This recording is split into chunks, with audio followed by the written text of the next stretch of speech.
down. Remind yourself, what do these strange, fantastical individuals have the capabilities of? And I mean, if you guys are all ready to rumble, go ahead and mark down your inspirations for the session, and let's begin. Let's see here. As always, we start with a little bit of a recap. However, actually, hey, since it's not as late as usually, I haven't done a video in a while. I'll hop on, do a lot of weird faces at you guys. Why not? It's me. Hello. It's dark over here. It's mostly because I don't like it to be too much light. I need to keep the window open so it's nice and cool. But if I keep the light on too much, bunch of million bugs fly in instantly. So yeah. Hello, everyone. All right, you guys. Let's do a little D&D here. First of all, is the music bot in yet? Yes. Okay. Yeah. We begin with a quick recap of last time. So, previously on our adventures, the party, having been asked to act as ambassadors, traveled their way into and through the moorlands and encountered all kinds of strange battles and creatures, individuals, briefly spoke with these Dolorav people and learned that they were going after some sort of a witch that has been aiding these Koshtask orcs. Morgana quickly identifying this to be one of her previous sort of caretakers, let's say, decided to sort of help these Dolorav by either taking her out or hopefully being able to speak with her in some reasonable manner. We traveled our way through the moorlands and encountered a wounded orc. This big fellow's name was Gron, and he is apparently one of the many sons and daughters of the previous leader of the Koshtask from about a decade or so ago, who was killed by the current leader, Araki Flamehand. After the party explained that apparently this leader, this Araki, cheated, he is now, this Gron, wanting to help us destroy the Flamehand's source of power and kill the false war chief himself. We then got ambushed by that same Shadow Fae, who again escaped, but will surely return. And after a rest, we now arrive at the old cottage where a kindly grandmother lives. Morgana, stepping forward, began to speak to the matron, trying to learn from her, but couldn't quite help herself from a delicious meal. Just now, two of them enter Nan's home here in the swamp in the woods as the doors creak and close behind. So, as you enter, you kind of look around. The calls of the wetland animals can barely be heard over the unsettling reverberation that fills this place. The chilling undertone that contrasts with the merrily burning fire, but fits the bubbling cauldron at the middle of the room all too well. You see, sort of dangling from the rafters, tied by vine-made sort of string, are chicken heads, cockatrice heads, just sort of there, their eyes slowly blinking as they move, their rotten tongues slowly kind of making sounds as the matron slowly kind of walks into the room with you. You hold in your hand that bowl as you empty all of it. Delicious, delicious brew you haven't had in a long time. Say what you want about Nan here, but she is a fantastic cook.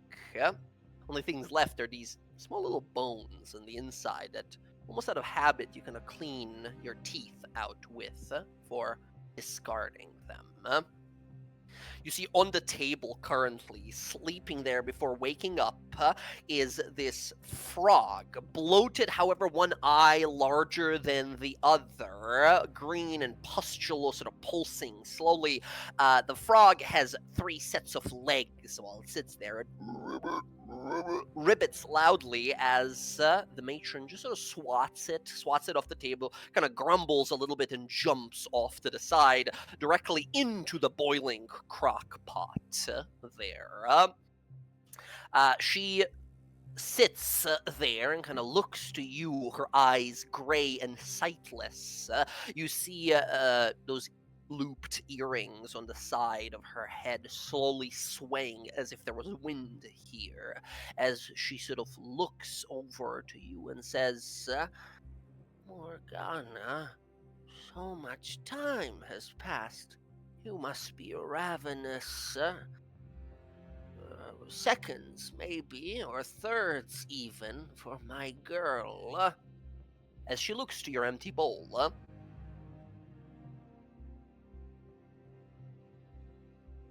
Yeah, that sounds nice, Nan. I think I will.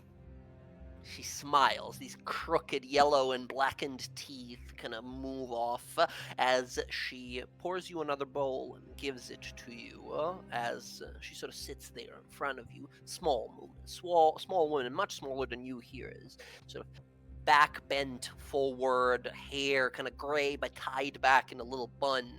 As you see her kind of look at you, you look around the space, you see collections of like herbs and fungi that have been collected, jars of insects, some of them just sort of dead and collected, some of them you see sort of wasps moving, living still in a jar and such, as she sort of looks to you, kind of scratches her chin, says, where have you been all this time? Mother has been looking for you for far too long. She looks around as you realize usually in the rafters there would be her little birds, but there are none here right now. She says, if she knew that you were here, she'd flay the skin of my back before starting to punish you properly. It wasn't my fault, Nan. I'm telling you, I was tricked. Tricked? Morgana, a clever girl like you to be tricked? It wasn't by anyone. It was by that satyr. Grimly, I think his name is. Her eyebrows arch for a moment. She kind of... Trickster? I know who you speak of. We've had very few encounters with that one. And then you see this moment where she's kind of like thinking, but her sort of grayish eyes, or at least as they peer in this form, begin to kind of wander as if sort of distracted. She kind of just kind of keeps eyes darting around before blinking a few times, kind of looking to you in confusion, and then surprise, and then a slow smile again says, my dear girl, you've returned. She scratches the side of her sort of cheek, and you see a little bit of skin kind of pry off a little bit as she kind of quickly tends to it. As we see it kind of mend back together, she kind of stares back at you, these tired eyes that say, are you here to return home? It's been much time, and we must return to your preparations if you are to ever join the Cycle's Coven as a proper member. Of course, Nan. Of course, But don't we have to find everyone else? It seems like something's going on since I've been trapped here. Your brows sort of narrows a little bit. She nods, says, That it has. Much has happened back in our home. As she gestures around you, says, But I've been here for a little bit now. Mother's sent me. She sent me here some time ago to help manipulate, to direction these orcs. Mother says it's important for these orcs to be victorious, to be last standing here. I've been assisting them exterminate some bugs and worms, some field mice. But it's taken so long. Something about the dark elves that live in the woods beyond. Mother's been very secretive about it. Wouldn't even tell me. Ever since you disappeared, she's been taking it out on me. As if it was my fault that you disappeared. You see her shoulders sort of crack out of space and almost going to enlarge for a second as her jaw sort of cracks down one way, sort of breaking, and then sort of like almost fall. As you see her true form begin to sort of poke through as she begins to sort of get angry. As if I was to blame that you fled, that you disappeared. You see her eye kind of begin to bulge, almost too big for her skull. What do you do? As she's having a little, like, you realize, like, oh my god, she's having, like, a meltdown again. She's. Do I still have the bowl of food in front of me? Sorry, do you have what? A bowl of food? Yeah. However much you've eaten. She's gonna really quickly just like eat it, and this is great, man. Just like old times. She like, and then turns and looks at you over, and you see the jaw kind of cracks back into place. The shoulder snaps back down, and her form goes from this like beginning to become this bulging giant to this small, kind of feeble form. Says, "Good, I'm so hungry. Been gone for so long. The lashings and the beatings and the mental probing that the mother had to do to both Lawrence and Caredwin to find where you went. Poor things barely survive. But she can't kill them. No. Has to keep them. After all, we need you, our children." And they were here, right? They're in the material plane too. Well, not exactly. Not exactly, no. Mother's been so angry, but it's her fault. Ever since Laurent disappeared, she's been untethered, almost mad, asking me always to look and find him. I can find anything but him. I cannot. He's no longer dead or living. I don't know what happened. Do you have any leads? Because what if I found him? Mother would be very happy if I came back with him. Oh, she might forgive you then. She might show mercy to me, even. You see sort of this mad kind of gleam in her eye as her sort of like she's thinking of some sort of a plan, devising some sort of a scheme. She says, after you left, some months after, you've seen him before. a man came to us, came to the coven. He came to the cycle and asked to be cured of a curse. But something wasn't right about him. I told Mother not to mess with this one, to send him away, to kill him even. She couldn't help herself. As always, she wanted to be wanted. But someone came to us. This man, a cackling fool. He wanted a curse removed, but Mother wanted to know what happened to him. She tried to learn it, this curse of his, this madness that beset him. And, well, when she tried to tap deep, drink of it, learn it, add it to her repertoire, she couldn't. She was wounded. First time I've seen her coil in pain and suffering. This mad, cackling fool, he fled. Mother, she sent Laurent after him. Laurent went to hunt him. Not to kill him, but to hunt him and bring him back.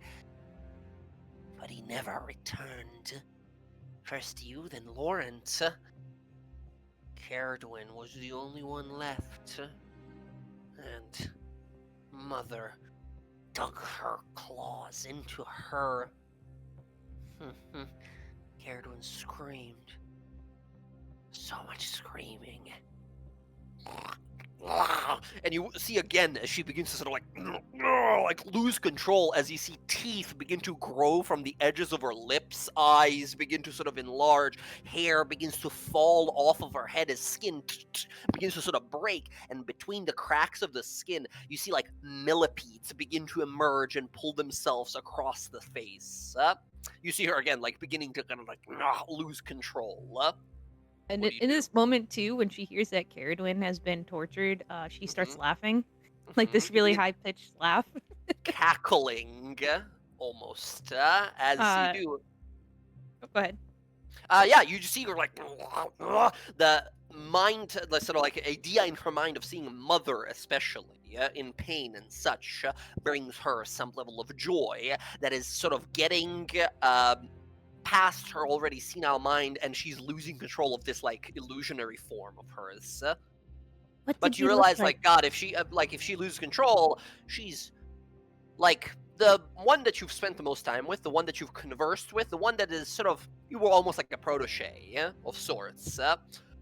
But she's still in her sort of senile form, incredibly cruel, and you realize like she's gonna break my arms off if she like goes through with this. What do you Okay. say? Uh, what did he look like, the laughing man?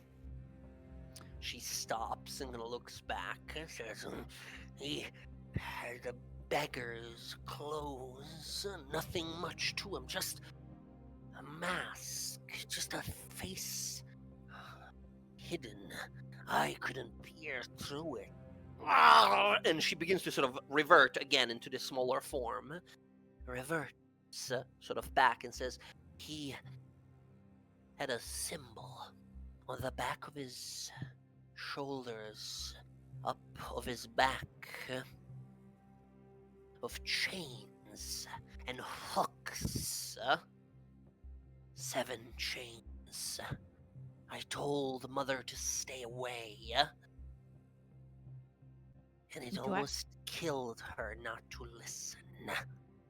Ever since then, since Laurent disappeared, I can't find him. He's gone. Not dead, I would know. Not living, I would find. Just gone. Like in between. You think to yourself, like, mask? That's all, of course. Yeah. Is it the Fae? You remember the crazy guy cackling, casting crazy spells at you guys, and then becoming a skilled warrior that fights in melee like it's nothing, right? You realize, like, wait, that's the guy. Motherfucker's been after us for some time. Is it because of me, or like, why is he after me? Why is he after us, right? As, once again, he just sort of came after you guys for no particular reason, right? As the matron's just kind of like face begins to change slowly. I think I know. I think I've encountered someone that sounds like what you're speaking of.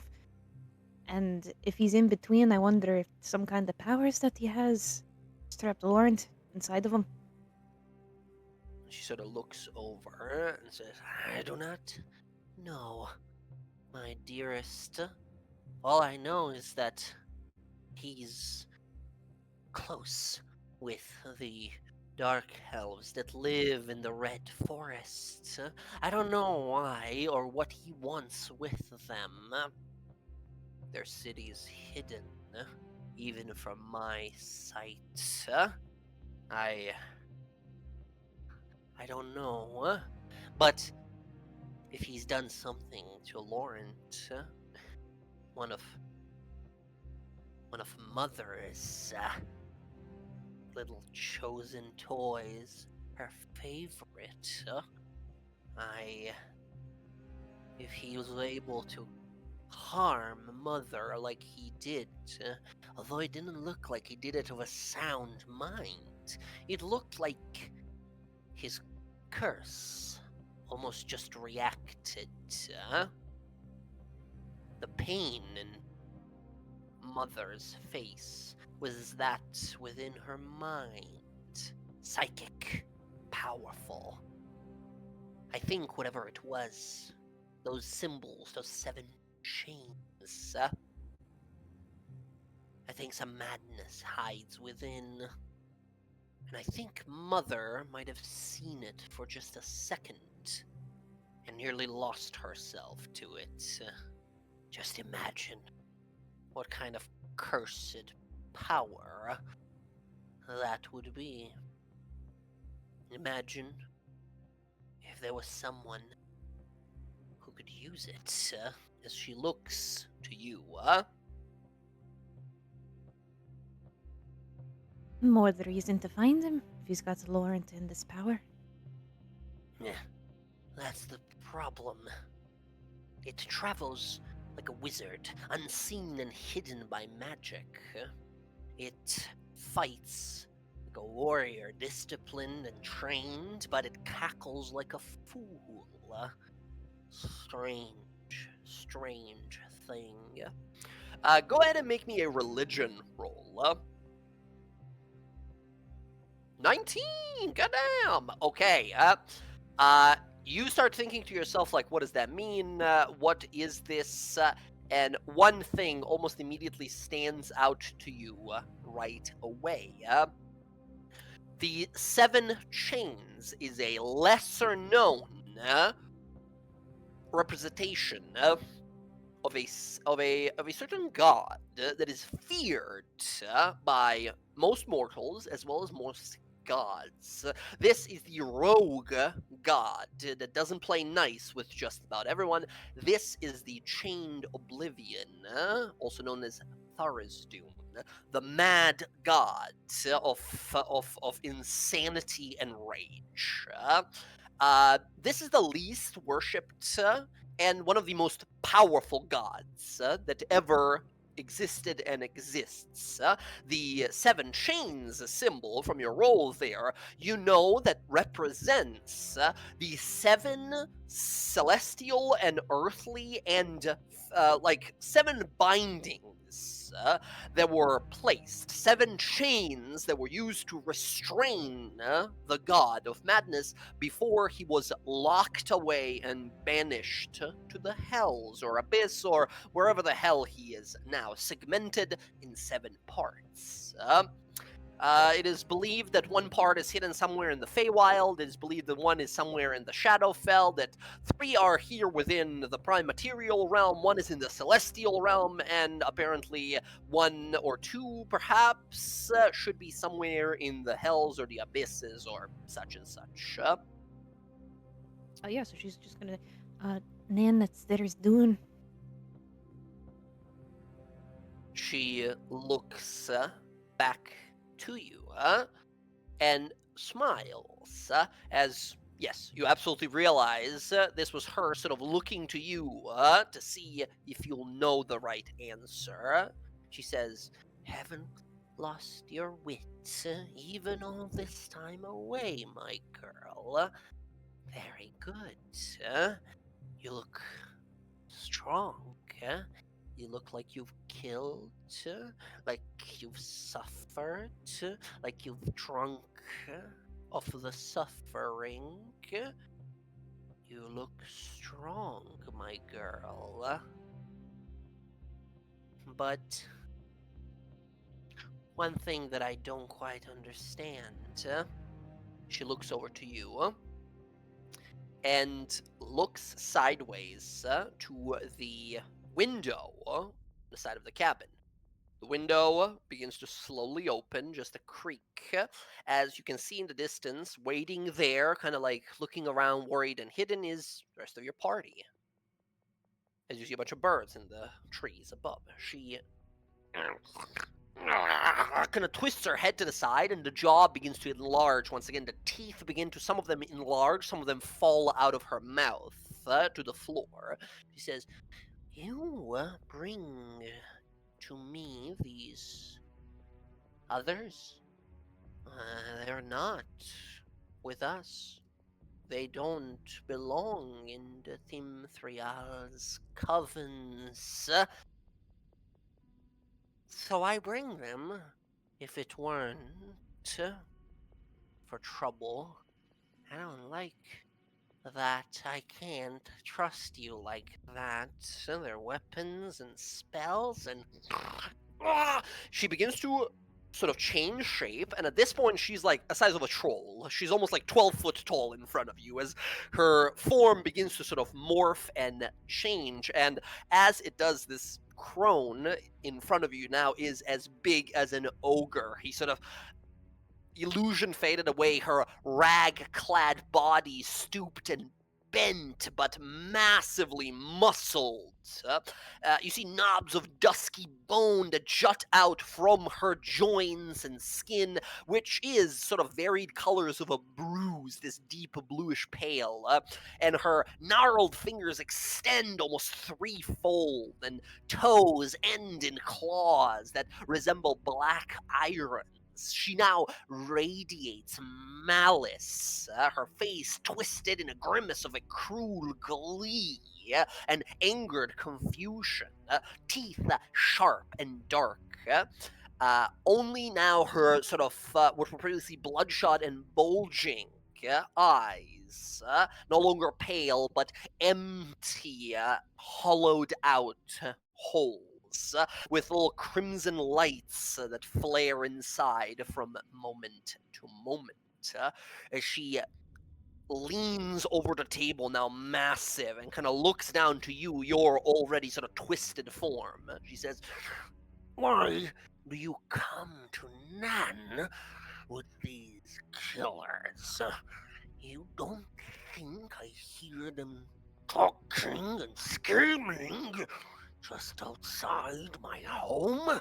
You don't think I hear or see?" As you see blood pouring from her sort of empty sockets. Right. What do you Well, it was good while it lasted. Can you stand, please? Fortune's favor. Oh shit. Okay, Fortune's favor is a 1-minute cast Oh, spell. it is it. Damn it. I But it thought the staff. lasts 1 hour, so totally we can rewind back. You wave the staff, cast it before you go in. You knew what you were going into. It's Okay. reasonable that you would have prepared. And instead of answering her, I would like to mage hand and jump up and try and grab both of her earrings. One hand grabbing one side, the mage hand grabbing the other. Oh man. Okay, you go to leap up and grab. Okay, she is 12 foot tall, Oh, shoot. half giant right now, gigantic, muscled, gnarly, broken teeth.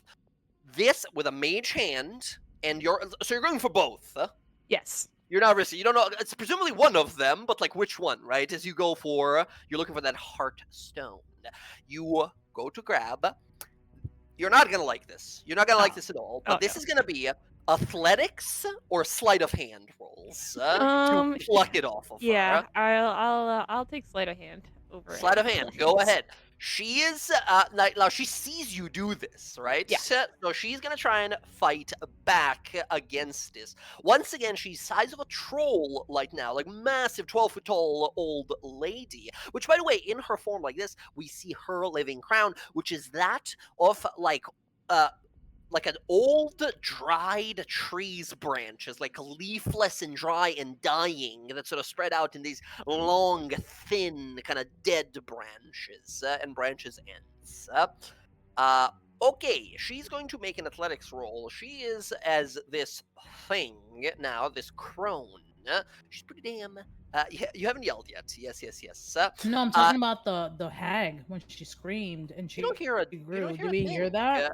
You're looking at a little home here, and you hear little chirping birds and frogs, and you see like leaves falling and such. This looks like a nice little part of the swamp here. Nothing wrong if And you I'm didn't gonna I'm know I'm gonna use something that wrong. fortune's favor to give myself the 2d20s.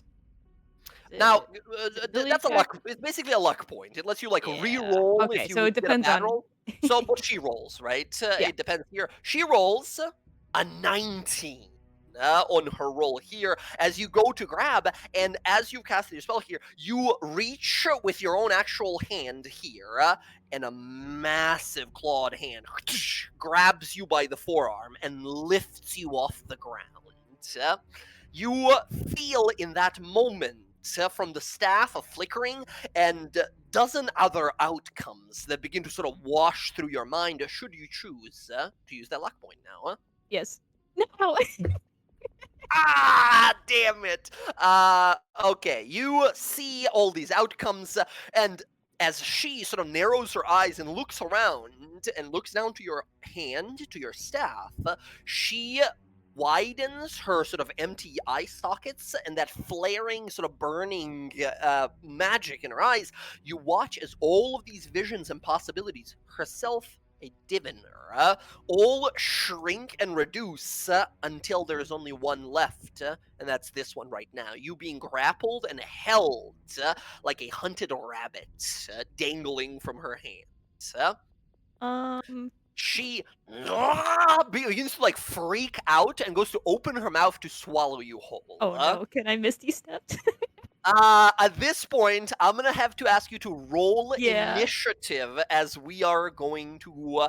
You're gonna have to let your party know what's going on, but it doesn't seem that her roaring or screaming right now is making it to Oh the hell yeah! outside. All right. Well, Oh, I'll nice take and that. quiet. Oh, that's pretty damn good. For now, you guys, it's only two of them in initiative. You guys will join if you get a chance. The appearance of this sagely old sort of diviner predictor old grandmother fades, and instead there, this fucking enormous woman is now standing in front of Morgana. We see this kind old lady. Ignore the eyes. Everything's about right in that art except for the eyes. No eyes on this lady. Here is the initiative. 70. Ooh. Let's Okay. fucking go. All right. The matron begins to sort of grab onto you and try to crush you there as you get to act first. As she's holding you there, now you know a few things about Matron here. She, while a powerful diviner and such, she's a hack. She's a spellcaster, like most of you, and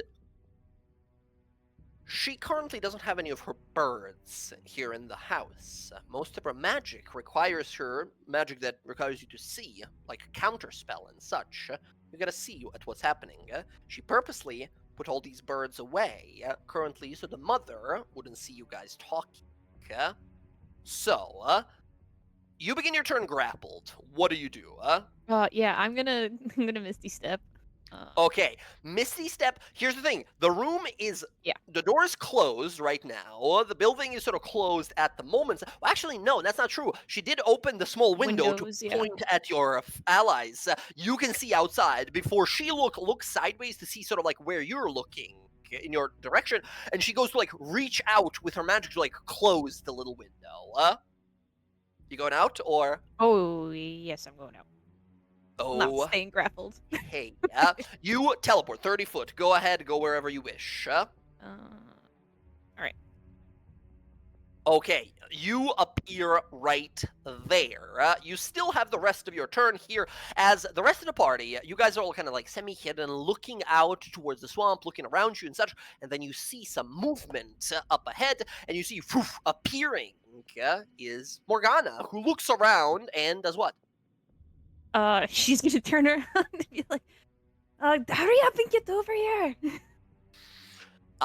At this point, the rest of you guys hear, "My little girl, what have you?" And then, boom! Blasting the doors off of the cabin is this humongous, horrendous, wart-covered woman. Or she will, at least in a second here. As Morgana, you still get to move and have a Yeah. full action. Yeah.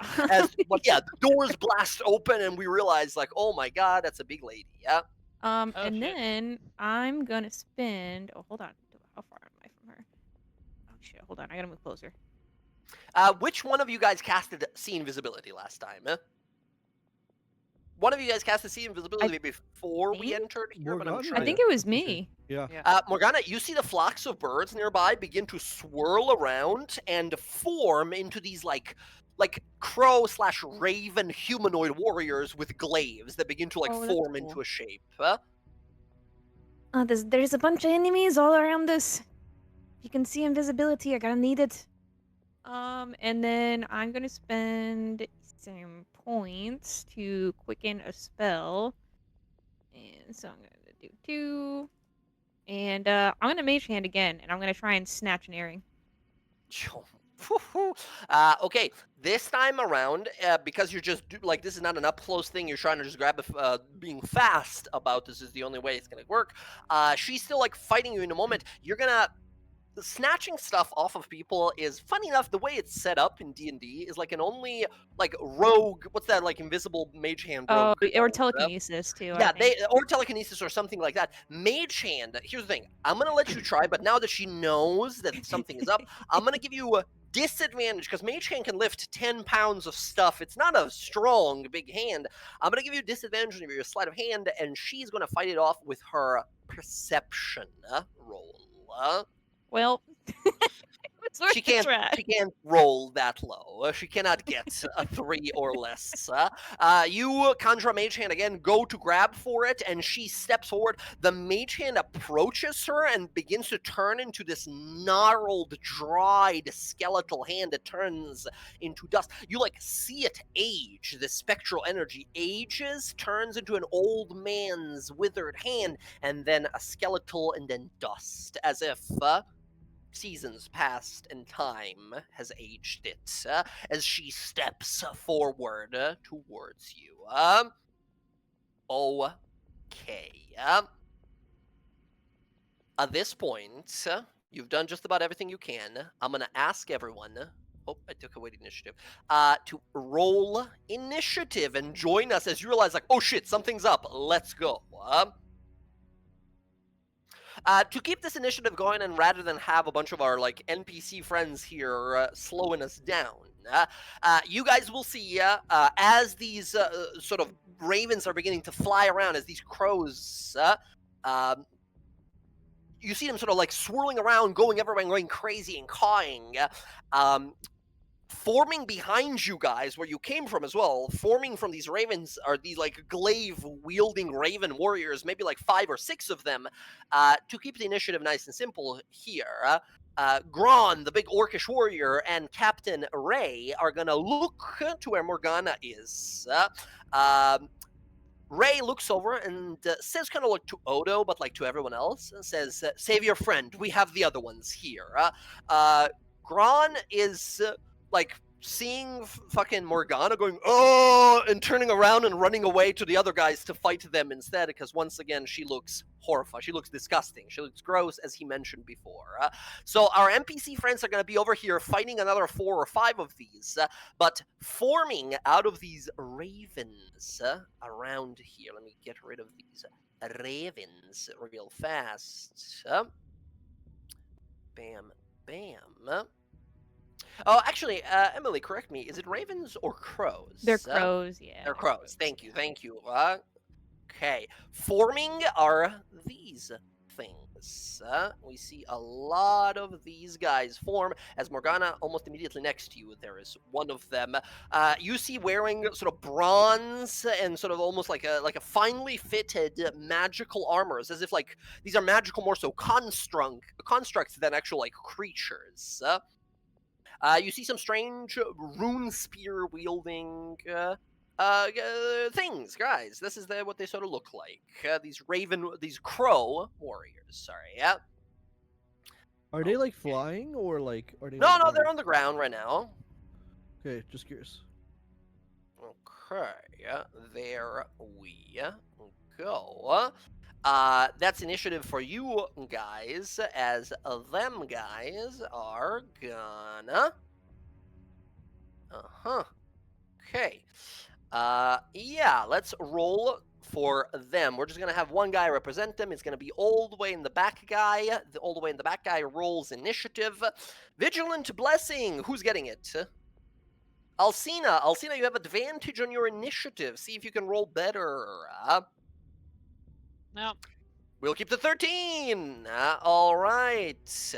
Here is the initiative of these guys. These guys have an ability called the Sentry, which allows them perception on advantage on perception and initiative. Here's an initiative roll for these guys. I don't think they'll need it. Yeah, we'll stick with the 22 for these guys. Wow, that's fucking fast. Okay, this is what the initiative looks like here. I'm gone from the list. She's gone. No, you're gone from the map. Did you maybe delete yourself or something? Let me get you back up there. Oh no, like my whole roll 20 like froze. Odd, very odd. I'm gonna add you back in there. Add Charachter, and you're rocking a what again? What initiative? 13. 13. 0.4. Okay. You guys knew that there might be trouble. So, that said, was there any abilities, spells, anything that lasts like 10 minutes or more? Something that you could have realistically cast on yourself before you knew the fight starts? Because this all started in a very explosive manner. Fucking teleported through a window, pointing back, giant fucking hag steps out. Yeah, I would have. Go ahead. I would. Sorry, go ahead. Oh no, go ahead. I'm gonna cast a twin spell on Alcina and Odo, and I'm gonna give them protection from good and evil. Oh, super clutch. Yes, of course. As a religious individual, you know of the Feywild and a little bit that hags are Fey things, much like Morgana is. Okay, awesome. Protection means you guys have disadvantage on attacks against you from any Fey creatures, which these little these crow folk warriors are. So disadvantage, and that was Odo and Alcina, and they also cannot be frightened or charmed by them. Frightened or charmed. Incredible. Awesome. Okay, you guys are there. Ayla, this is a concentration. Ayla, are you missing some hit points? I was gonna ask, did we 31 out have of any? 41. Did we have any kind of long rest? After Before when? this? After what? We had a After short the rest fight was, after The fight? the fight that we The came fight you from. guys had with the crazy guy? Yeah. You guys, that was yesterday. You guys, it took you 3 Yeah, it days was to days. get here. Okay, So so you I guys had a should- yeah. long rest. You all Okay, should be that's full. okay. So yeah, that's what I was gonna ask. Okay. Yeah, you should be good. You should be good. Oh. Morgana is in a rough fucking spot right now, initiative-wise. Did I? Okay. So, would I have had enough time to ritually cast deep focus by chance? Do you think? How No. long does that spell last after you cast it? Oh well, what I would do is I would deep focus and then cast fly on myself. No. I understand, but deep focus. How? Deep focus basically allows you to do what? Can you click a spell? So yeah, let me click It's it. been a bit since here. we used it. Yeah. Deep focus. One action on self. Duration is special. You tap into as long as it is cast within 1 minute of casting this spell. No, because once again, it needs to be like 10 minutes or 10 So no, minutes what or I'm more. saying is I would like to cast that and then cast fly, which is a 10-minute spell. The next spell you cast that normally requires concentration, lasts for full duration and such. Right. I get it, but this spell says within the next minute when you cast a spell, right? And minute is too little time to predict that something will go wrong, right? So you'll all of a sudden burst out. Only spells that are like that have an effect that lasts more than like 10 minutes or so, where you could have cast them like a few minutes ago and now the thing happens. Like Protection Animal Good, which is like 10 minutes. You know what I mean? No, it doesn't. All right, so check this out. The spell here, Deep Focus, says you cast the spell Because and within the here's- next minute. Yeah, go ahead. Because my intent would be to cast this and then immediately cast fly, which is a 10-minute spell, but just so I don't have to concentrate it on it. Right, I get that, but this spell, Deep Focus, has a duration of a minute. And once again, I allow these spells that are like 10 minutes, 1 hour, like longer duration spells that realistically you can just have on you and then something happens and you go. 1 minute can quite easily pass without like anything happening. And she was in there for like a few minutes. Okay, So, I see. But yeah, I mean, we'll say yeah, no. We'll say no for this case That's fine. because Fly you can totally cast because that's a 10-minute or hour or something like that. It's 10 minutes. Yeah, 10 minutes. That one you could have cast and it would have been like a few minutes into it, right? As you're just sort of hovering there waiting for something to happen. I'm good for now. Okay, gotcha. Anything else for anyone else? Uh, Ayla, are you going to be on your mount or off it when this begins? No, I want red to be like in the air. Okay, I'm not gonna gotcha. be on it. Yeah. Gotcha. And I would give him the Alright. directive to eat any of the ravens he sees, just to eat them. Okay. Yeah, very good. He'll immediately sort of roar and leap on up here. Very good. Okay, I think we're all good. Friends, as you see her teleport out and realize, like, oh shit, it's going down, go ahead and move yourselves up to your move speed before the combat begins, and then let's start rolling some dice. there.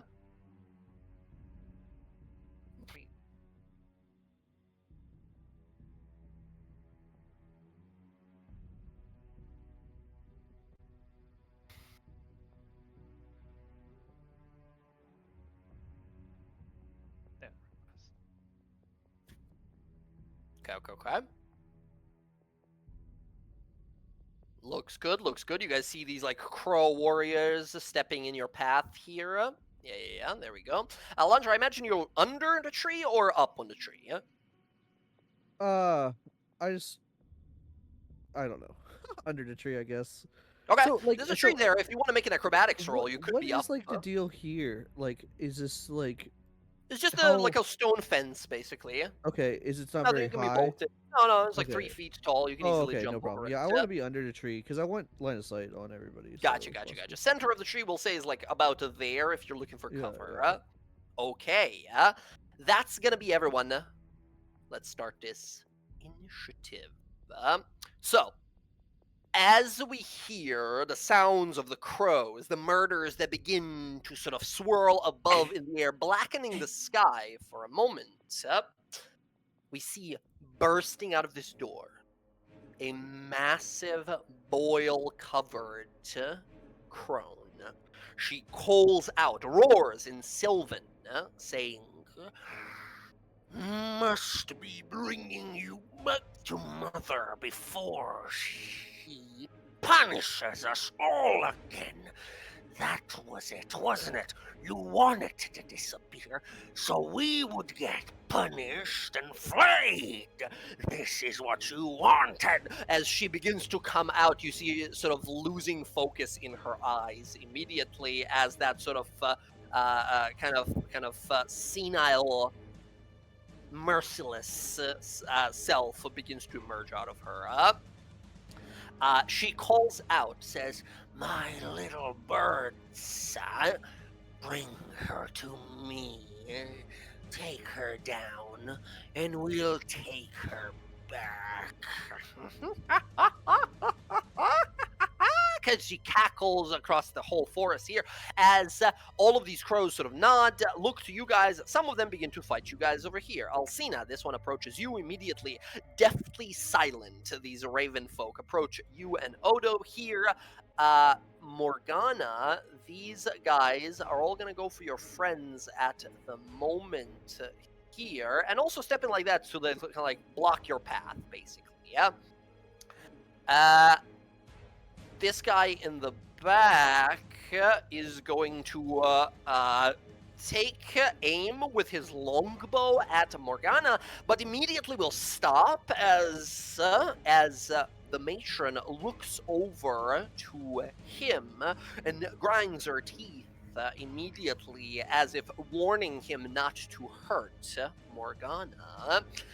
Instead, he will nod, leap over this fence here, and take a move like so he can get a sort of shot on Alondra there. The guy in the back is going to just kind of move like so. They're moving to like intercept Morgana there. However, they do not attack her. Instead, a bunch of bow and these rune spear attacks are gonna happen. Each of them can make 2. Here comes. So first of all, Odo, you get 2 attacks against you. 1, 2, those are not gonna hit. Alcina, you get the same treatment. 1, 16 is not gonna hit. 5 is not going to hit. Very good. As you see these sort of birds moving on the inside of the armor underneath this strange illusion. Aiming from the back with their bows are going to be these 4. One on the right over here, Alondra, is going to take 2 shots against you. Alondra, here's 2 longbow attacks. 1, 2. Oh my god. 17, I think, just barely hits you. So yeah, so I currently have not done Blade Song, so I'm still at 16 AC, so I want to have to shield. Okay. For the first one. Yeah, first one you can totally block the 10 damage, which is very good, but the second longbow shot Yeah, is it's 9 17. points of damage. In all fairness, you would have half cover, so +2 to your AC, which means the first one would miss by default, but the 22 will still no matter what hits. Well, if I shield, my AC is currently, what, 16 plus 5? No, not +5, 21? +2. You have half Plus cover. 2? I know, That's but 18. with shield... Oh yeah, you could go to 23 with a shield if you want to. Yes. So Awesome, hell yes. You shield, both of the arrows shatter on the spell's barrier. Okay, now these 3 over here. Odo, you're gonna get 2 from one of them. Odo, here's for you. Double 19s for Odo. I think that just misses with your shield up. Clink, clink. Excellent. Next 2 go to Alcina. Alcina, here is a 15 and a 19 again. 19 and a 15. I think 19 just gets you. Yeah, 19. Yeah, my AC is 19, so yeah. 19. Okay, Chin had gotcha. an interesting question. Are the crows fey? Yes, they are. Oh, that's right. Disadvantage against Alcina and Odo, because these are fake creatures and you have protection spell. Double 12s. No hits against Alcina. They look confused as the third one, Ayla, is going to take shots at you.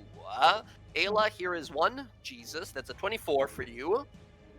And a 24 for you. Yeah, they both hit. Yeah, that's 11 and 7 points of damage to you. I'm gonna Ayla. protective field one of those and take 10 damage out of it.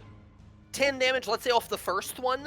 That is going to be... Actually, yeah, well, they would happen in a row, so you would be off the first one. 1 damage from the first one, 7 from the last there.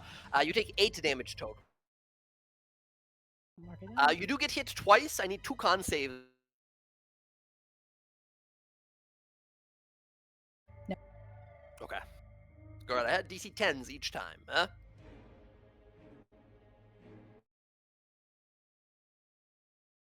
Now.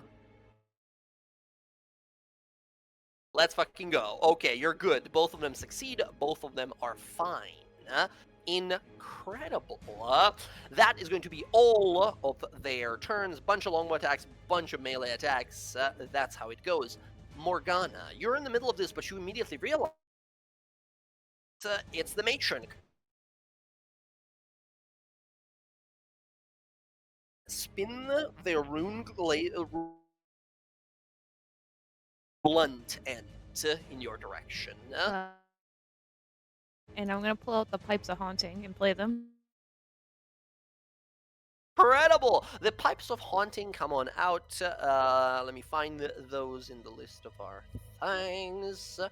The pipes. These lovely pipes. Action. Every creature within 30 feet of you becomes frightened. And a DC 15 Wisdom save. I don't think that reaches these guys down here. You're 5 feet away from one of these guys down here. If you want to scoot a little more, you're way too far from her. No, because I have something I'm gonna follow up with, so I okay. So those three, then it is. Here is 3 Wisdom saves. They have no advantages on this, just a straight roll. Here's 1. That's the top guy. Here's the left guy. And here is the bottom guy. Yeah. Okay, 2 successes and 1... Oh, sorry, 1 success and 2 failures. Success for your side of things, I suppose. They are now frightened. This one is frightened, and this one down here is frightened.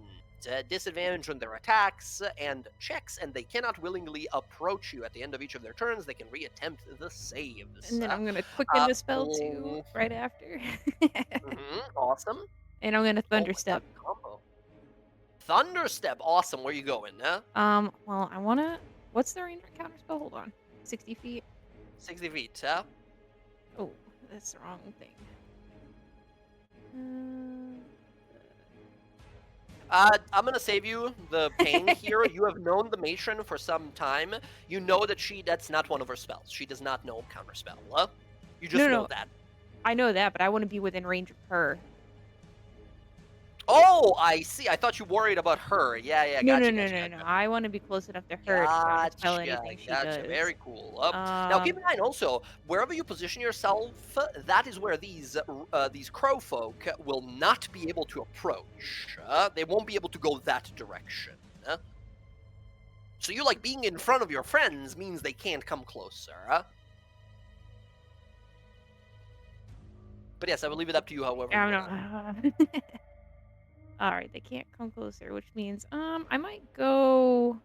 and actually, now that I think about it, too, I want to be within range to do something. Probably go over... I don't want to be super close to her. Let's see what the range of that is. I kind of need to be close to her, though. Okay. That sucks. That away. Okay. Now, as long as they can see you, they have disadvantage on their attacks, right? As long as you're standing there, your horrific form. Okay, now when you Thunderstep, everyone around takes damage, I believe. That's going to be 3 con saves here for these guys. Your DC is 16, your damage is 8, and it's half damage and a success. Here are the rolls. All 3 fail, all 3 take the 8 points of damage. Not too shabby.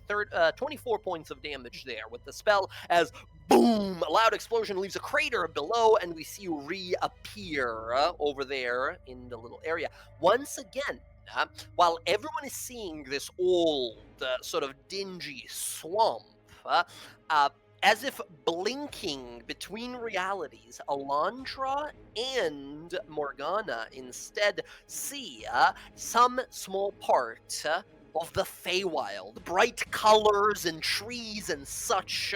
The pot is still, the crock pot is still there, but you see strange little animals and multicolored appearances of these creatures and such. The massive hag right there now still looks like herself, however, in both of these realms.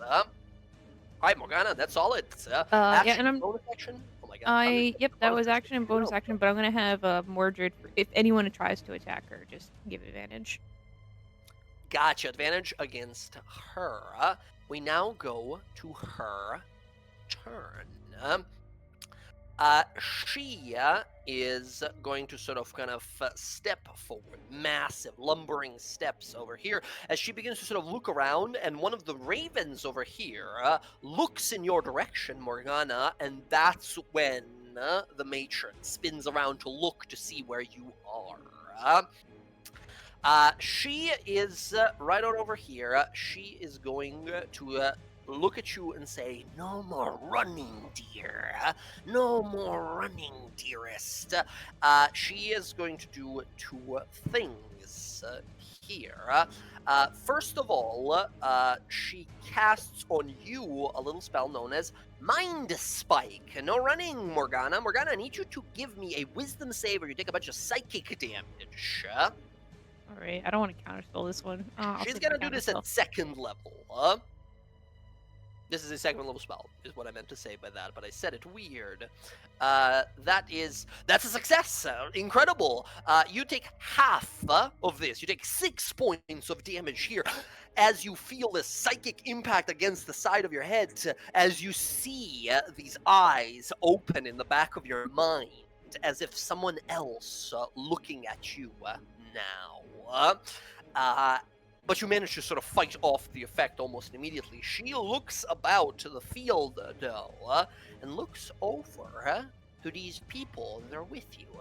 She looks back to you, and you see this look of confusion and then anger and malice fill her as she says, "New family you found? We'll see yet how they scream and die. We'll see yet," as she turns to look over to these people you brought with you. After all, you must like them more than your real family, yeah? To run away and be with them instead. That is going to be her first action here in combat. Alcina, it is your turn. Okay, I've got this bird guy in front of me, so we're gonna attack him. We'll add a psionic strike to the first swing. Oops. 10's gonna miss, but 19 totally nails him. Yeah, so that'll be that. So Bam, there we go. there he is. So there's that extra 7 psychic damage on that second swing, and then bonus action. Extra short psychic, sword, cool. so Lightning. 23 for 11 piercing. Super hits, nice damage as well. 13, 20, 31 damage. Okay, he's bloodied. This guy's now bloodied already. As you slash, go to stab, he sort of moves out of the way. You expecting that, stab right into the side of his gut. As they just sort of like make these sort of cawing, distorted sounds. I'm gonna action surge, and up through those 3, I'm going to shoot the lightning blast. Ooh, what a lineup. Beautiful lineup. Roll me that lightning damage. 46, I believe. Yep, that's 15. Solid damage. Okay. One in front of you, here's the dex save. 5, super fails. The other 2, because they're frightened of Morgana in the moment here, Morgana being sort of especially powerful when it comes to fear effects and enchanting effects and such, I'm going to give these guys disadvantage on their dex saves as well. Here's the first one. Super fucking fails. Super fucking fails. They all super fucking fail. You do a little bit of 45 total lightning damage to that line of enemies there. Very nicely done. But none of them are going down yet. That's fine. I'm gonna use my movement to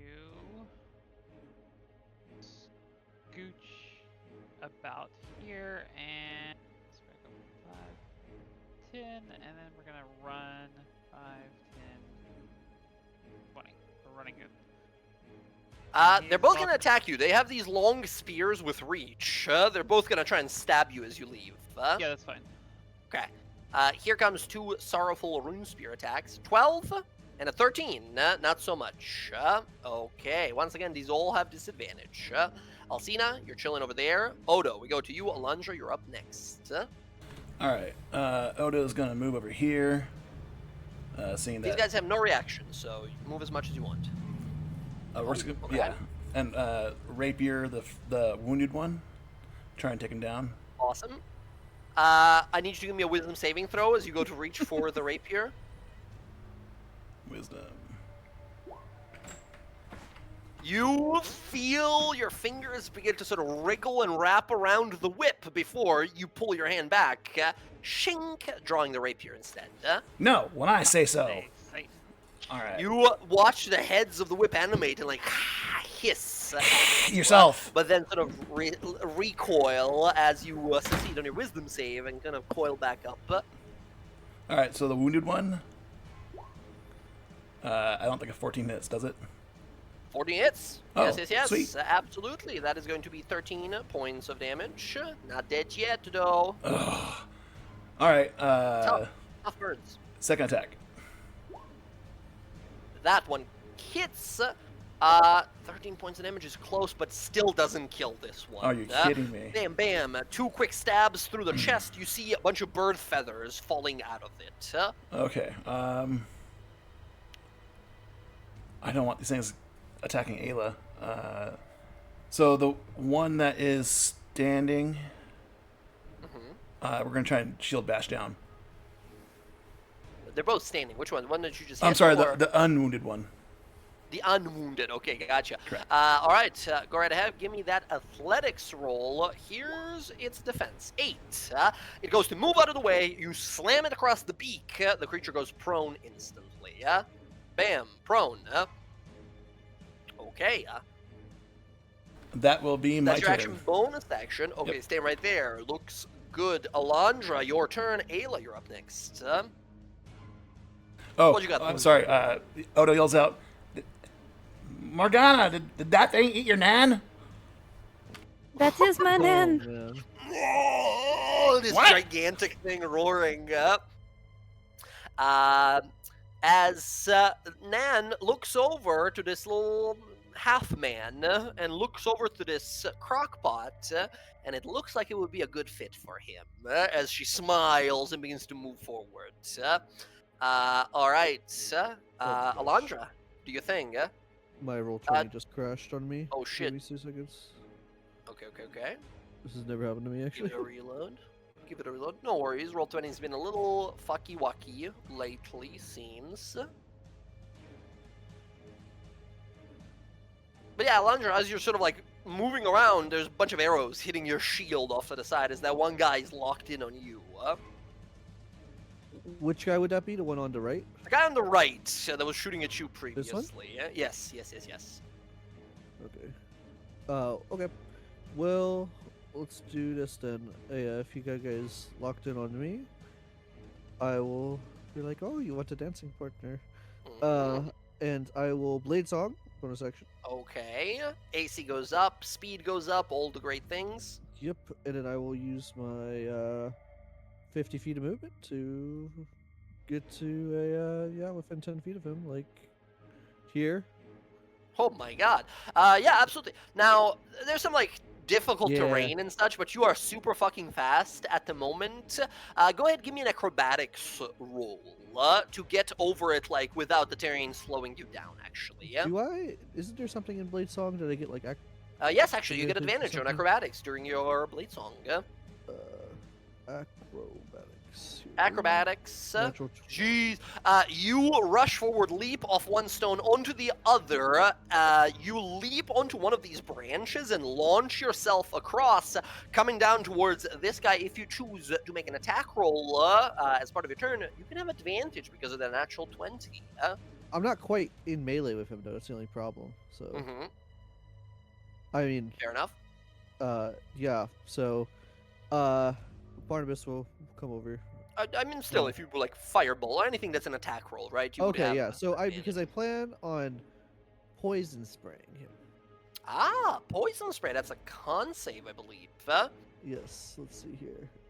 Poison spray, not bad damage. Here's the con save.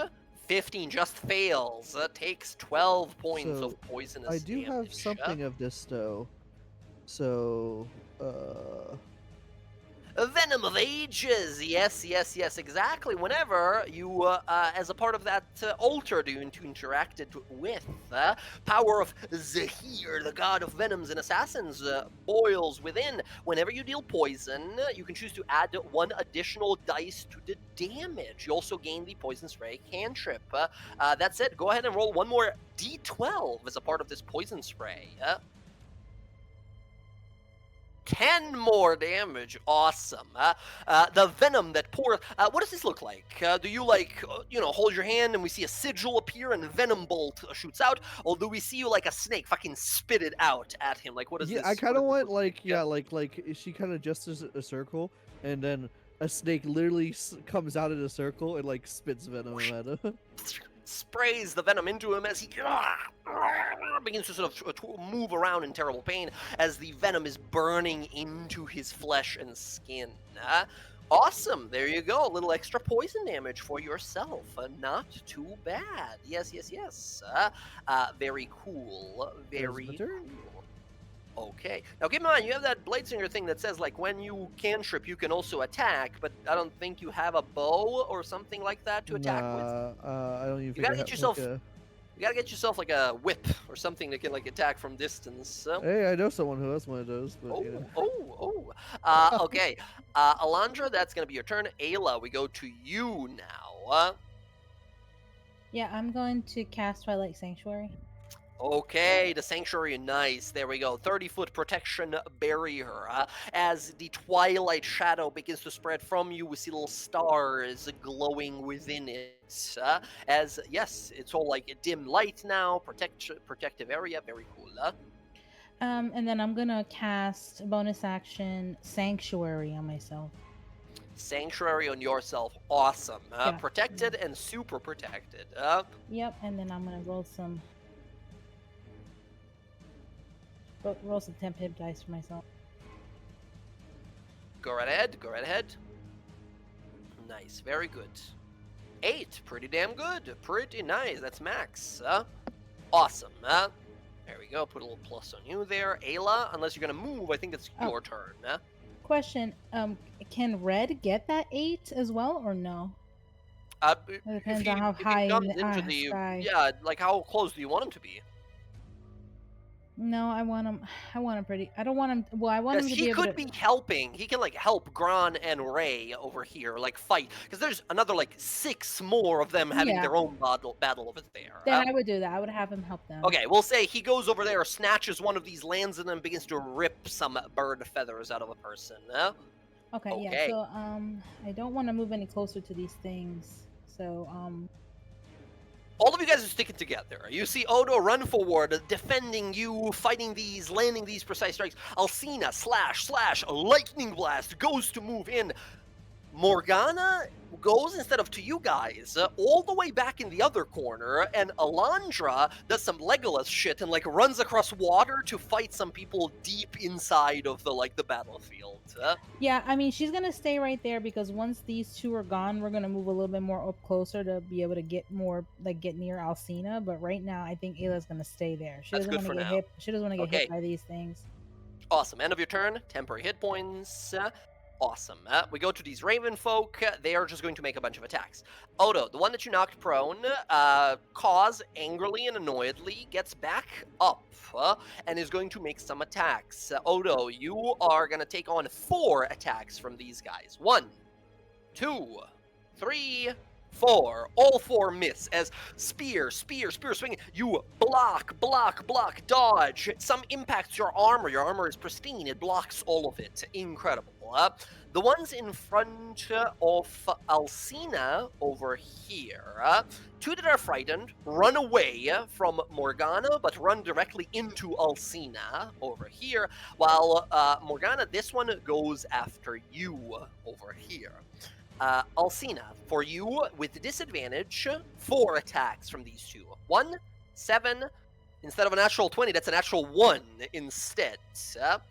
Number 3 is a 14, number 4 is a 9. All of them miss, as, how does Alcina, like, dodge attacks? Do we actually see her dodging, or do we see her just being impacted by these, but they're, like, not piercing the skin for whatever reason? Or do we see Yeah, her she's like, pretty- like dodging? No, she's pretty skilled with like the sword. It's like when they swing in, she like swings voltage up, catches it, knocks it away, blocks with just the shitty little sword, catches it, and like she's like parrying and everything, and then kind of like raises a knee and catches one up on the greave when it hooks around. It's like, kink. Awesome. Hell yes. You see them sort of like looking around, frightened for a moment. Alondra, this guy that you ran up to, he fucks off, man. He goes back here and shoots you with a bow. He doesn't want to get close to you. He sees you coming to him. That's not a good sign. We're going to go for Alondra. Alondra first. Here is 2 longbow strikes. 1, 18s. Nope. All 18s. That's not going to hit. Morgana, for you, these are going to be spear attacks, but they're all going to be doing non-lethal damage. They're trying to knock you out cold. Here's the first one, No. 10. Nope. Second one, 12. Total misses. Morgana, we go to you next. Wrong. Actually, no, Morgana, before we go to you, yeah, she's gonna use her 2 total. The matron is gonna use her 2 total legendary actions. She can use 2 to cast a spell. She's gonna do just that. She's going to look across the battlefield. I need her to make a wisdom save as you see her trying to cast a spell on your cleric. She's trying to cast the spell on Ayla, but Ayla has Sanctuary on herself. Ooh, awesome. Morgana, you see her begin to cast Dispel Magic on Ayla to dispel her Sanctuary off of her, right? And you immediately react here. So you see her as she begins to sort of chant, her massive bulbous arms form these sort of concentric bunch of circles in geometric shapes. As she goes to push it forward, and the shape sort of extends. What does Counterspell look like, and how does it destroy this like traveling abjuration sigil? Yeah, so it's gonna look like a bunch of shadows, and as it explodes, it's gonna explode into the Deathhawk moths. Kind of like Ooh. imploding halfway across, and it just becomes a bunch of those Ooh. moths. Kind of skitter across the ground immediately as she petulant child, and she turns over towards you. That's going to be her sort of legendary 2 action. Nothing happens. Dispel magic is counter spelled. Morgana, it is now your turn. All right, we are going to. Let me see. Which one should I do first? Yeah, I'll do that one. I'm gonna use. Hold on, within range. She's within 30 feet. For sure. Yeah. Easily. I'm gonna use glare on Glare. her Okay, and the guy okay. right in front of me. Okay. Once again, no like super fail, no 2 turns of doing nothing. No, We yeah, mentioned just this that turn. before. But this guy and her need to make a wisdom saving throw. This is really great because yeah, she doesn't fear much or anything really. However, this is not a fear effect.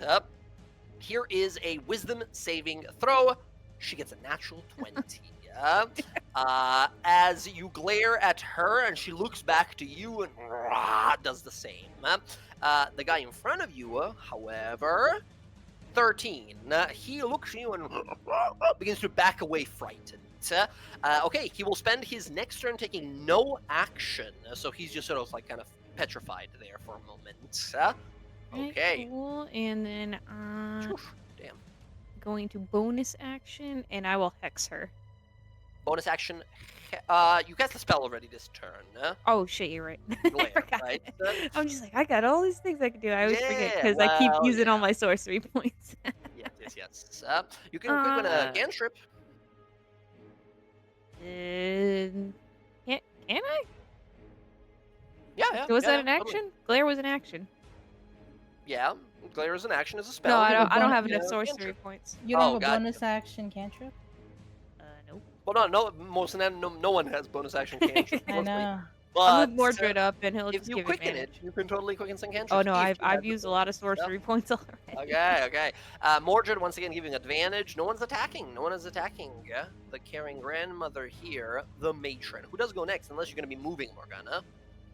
Well, he has no actions. He still has reactions, right? No.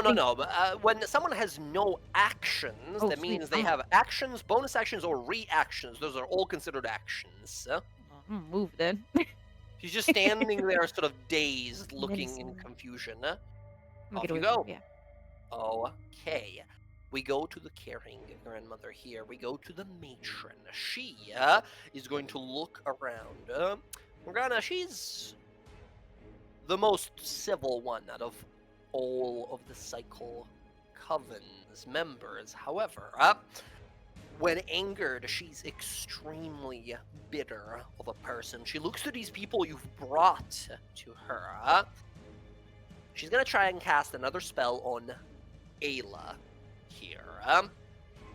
You watch as she raises her hands, and her eyes begin to flicker into existence. Like they're just empty holes, but you see this like red light begin to flare up from there. Alondra, you go to dispel. As you watch her begin to cast this, Alondra, you face a wall of incredible power. As Morgana, you recognize what this is. She is using the Coven's spell casting. She's using the converged reservoir of magic that all hags in a coven can pool together to cast incredibly powerful spells beyond their ability to cast. Alondra, you realize it because you're trying to counterspell it. Morgana, you realize it because you've seen her do this once before to one poor soul. And sure, maybe it was strangely, sickeningly funny at the time.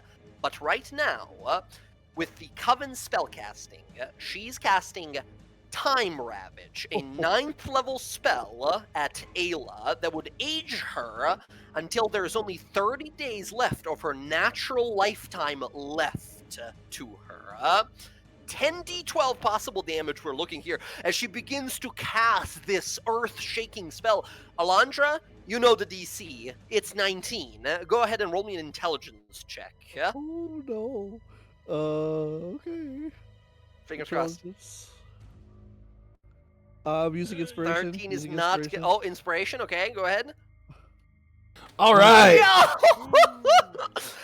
She invokes this incredibly torturous spell that would not only hurt incredible amounts of pain, but also to do such a spell that would age someone so much to an elf of all people is an incredibly cruel thing to do. Elves value their age more than any other race of peoples. This is like skipping their entire several lifetimes in a flash. As she conjures this dark spell, as we see clouds gather above, black runes begin to swirl around her, symbols of the seasons, spring, summer, autumn, and winter, shifting and rotating, passing quickly. A hand flies out. Alondra, what does it look like when you counterspell this 9th level fucking spell? Jesus Christ, that was close. Yeah, I feel like for a second it like doesn't work, and then she like kind of like concentrates a little bit more, and she sees like some raven feathers that like kind of pass by her vision, and then she kind of channels energy and is able to like counter it. So incredible. The wave of magic spreads into these 4 beams of energy, these seasons, and begins to sort of rush over towards Ayla. Ayla, as you see this magical dark energy, deeply dark evil energy rushing towards you, you see the reaction, the counterspell as Alondra destroys it. Ayla, you are a very wise and insightful individual. You realize that, like, if not for Alondra, I would have been in a world of pain here. Angered by this, you... And she looks down to you, Alondra, and says, "The scent of the Sealy in my domain. Not gonna have it, not gonna have it." As she walks over towards you, she gets to make, with her multi-attack ability, she gets to, instead of a normal amount of attacks, she can cast one of her spells and instead make a crushing hug attack. Massive, barrel-like branches of arms open and try to grab and crush you, Alondra. Alondra, here is a crushing hug attack. That's Oh, 21 that's- for 41 points of damage. How as this quite AC. massive... is silvery barbs? How far is that? Like 60, I want to say? hold on, let me Give check. it a look. I'm actually not sure. It's 60. Fuck. 60? Okay. Yeah, you're just I'm You're not just close barely out. Oof, brutal. Okay. Alondra, that's a 21. Are we doing anything That's my about it? AC. And I use Okay, my yep. reaction. Oh, use your action for counterspell. That's right. Yeah. Yep. That is going to be 41 points of bludgeoning. Oh, That's wait. 31 points of damage. Reduced by 10. Alcina, what's the range of this ability of yours? 60. 60. You hold your hand out as we see a shield of red energy gather around you. Alondra, minus 10. 31 points of damage to you, Alondra, as these massive arms crush you. You feel your body contorted in a horribly painful way. 31 points of damage. At the start of your turn, Alondra, you're going to take an national until the end. Takes... until the grapple ends, the target takes 35 damage at the start of each of the hag's turns. Yes, thank you, correct.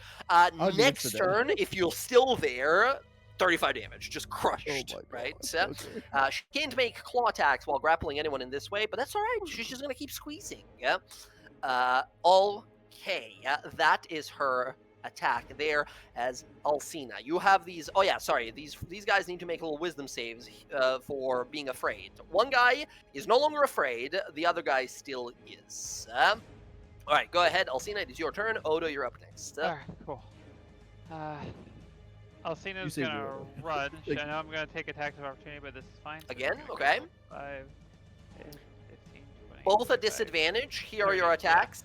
Oh my god, 7 and an 8. Not so much. Yep, those both miss. Okay. And she's gonna get in position. I'm gonna use my action to use my psychic movement. I'm gonna grab Alcina and rip her out of the hag's grasp and put her into the Twilight Sanctuary. Interesting. Here's the thing. She's being grappled right now, so you'll have to give me a contesting athletics roll versus the hag's grip here, because she's got a pretty solid sort of hold on her in the moment. Quick question. Does your ability say anything about, like, you can't grab, like, objects or people that are, like, grappled or being held or anything like that? Because sometimes, like, Mage Hand and such have such specific... So you can move an object or creature with your mind as an action. You target one loose object that's large or smaller, or one willing creature other than yourself. Interesting. If you target within 30 feet of you, you can move it up to 30 feet to an unoccupied space.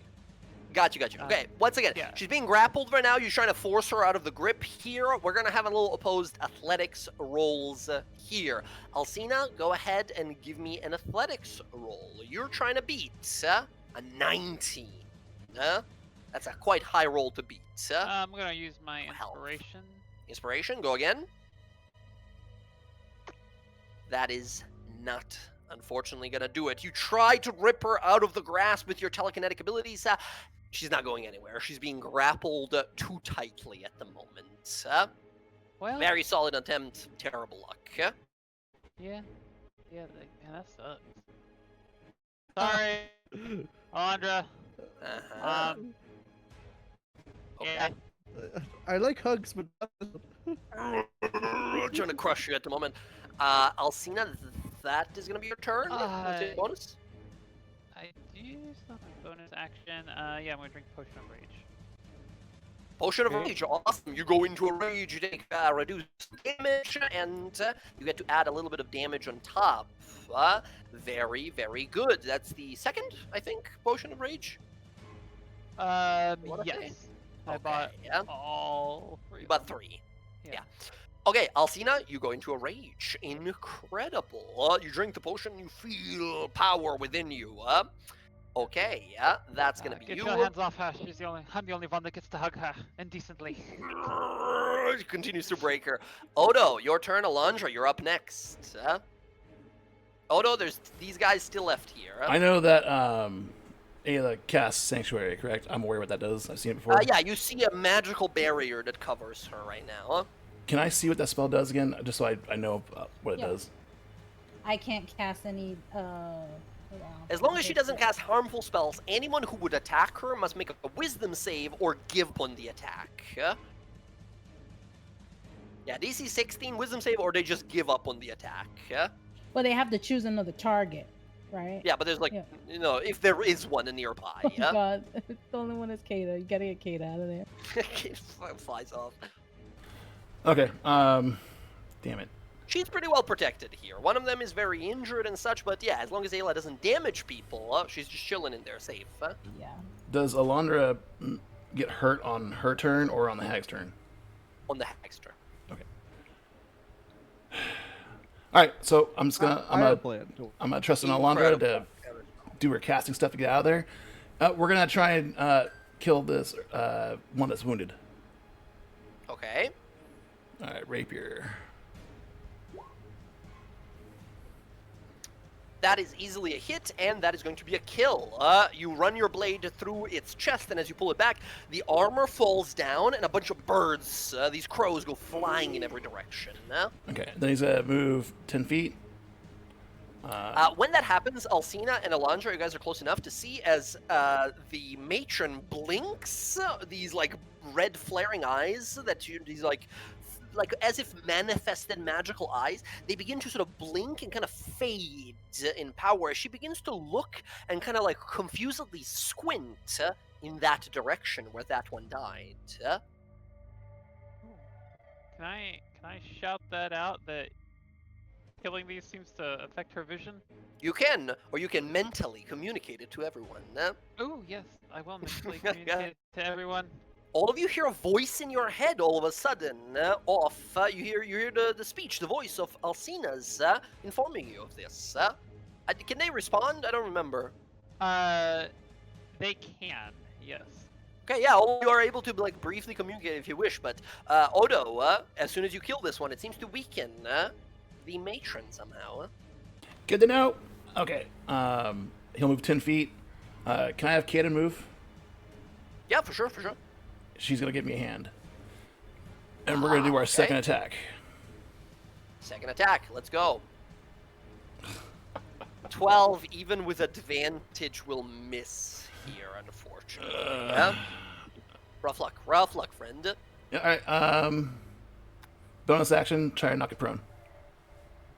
Bonus action, knock it prone. Let's see it. Go ahead and give me athletics. He's gonna try and 10 fails, falls prone. All right.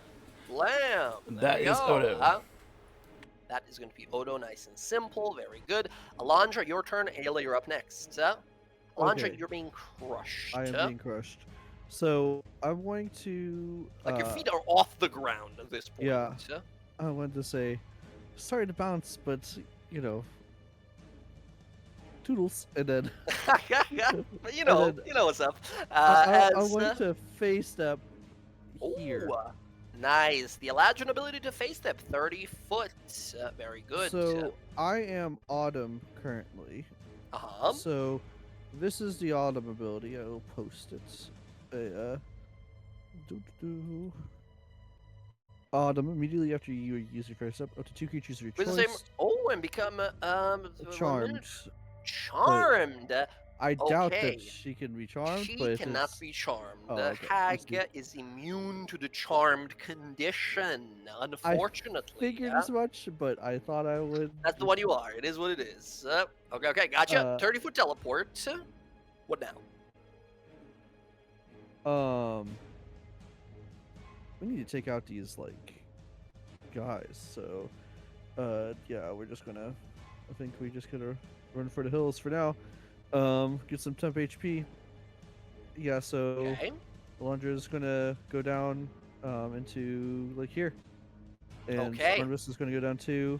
I already used my bonus action. Mhm. So I'll use my action to Attack. green flame blade. Yeah, Oh, it's green flame blade. Awesome. Go right ahead with advantage from Barnabas. Yes. Here Go we go. right ahead. Green flame blade.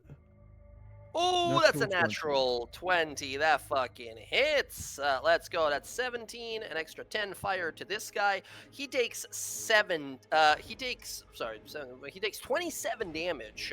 The other guy doesn't actually take 13 because it's a crit, so it doubles. So only 2d8 more on top of that 13 that bounces to the other guy. Yeah. First guy's now bloodied.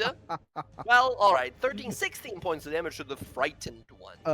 Can I use a hunter's coat charge to? Yes, on this one as well. Go right ahead. So that's 2d10. 2d10 on the crit. Very good. 14 points of damage. Nearly kills it, but not outright. Okay. And The other one, the flame bounces onto him as it ignites him. Did these guys burn their reaction yet, or not really? Yeah, they attacked Alcina as she left. Okay, so I will. Well, I'm mobile anyways, so I will True. try to get. I'll try to be like.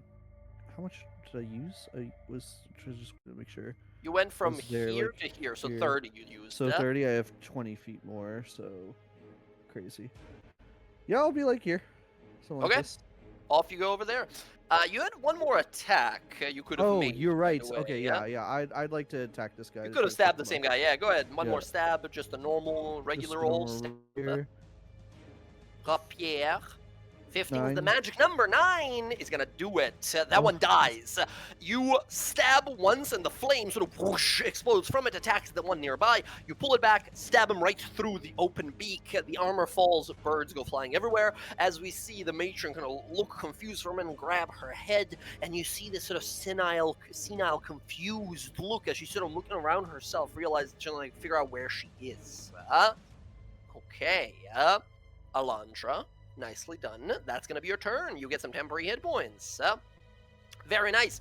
Ayla, before we go to your turn, the caring old lady over here, the matron, is going to use one of her 2 legendary actions. She's going to use a Despair Bolt, a magical orb of energy. She's going to shoot at Alondra there. Alondra, you're not going anywhere. That's going to be a 19 for 16 damage, which is not going to hit, I don't believe.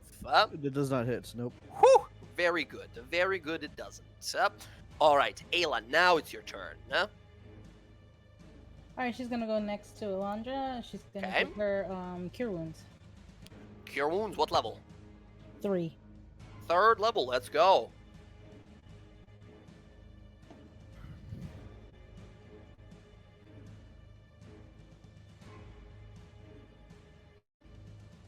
Okay, that is going to be 24 healing to you, Alondra.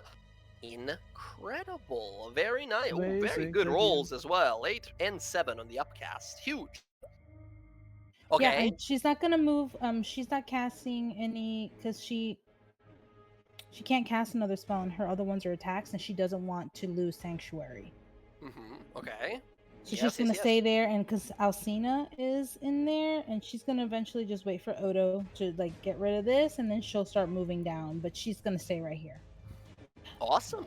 Very cool. Very. She doesn't very want to be too far, just in case something happens and this lady tries to like kill Alondra. Her again. Yeah. Yeah. Okay. Yeah. Very nicely done, Ayla. We now go to the Ravenfolk warriors over here. This one is still frightened, so he just runs away from Morgana towards the nearest enemy, which is going to be Odo. Odo, the one that was on the ground prone, stands up and is going to leave your range. You can go for an attack of opportunity as he's going to go for Ayla instead. Yeah, we'll use my reaction. Oh, there's a thunderstorm outside. We'll use Oh. reaction to. Go right ahead. Thank you. Stab away. 19 totally hits, 12 points of damage. This guy was not injured before, but is now. Odo would like to use his force gauntlets in that. Oh, nice. Oh, super clever. Force Gauntlets, roll me 2d6 damage, and then this guy needs to make a strength saving throw, DC 15. 2. He fails. Boom! Goes flying 30 feet this direction as you quickly sort of stab into the side of him. This magic power from your gauntlets empowers and then boom! Punches into him. 5 more points. He flies this way. Does he land prone or is he just pushed away? I think he just pushed away, right? Let me I'm find looking up the magic gauntlets. item. Where'd they go? Force gauntlets. There they are.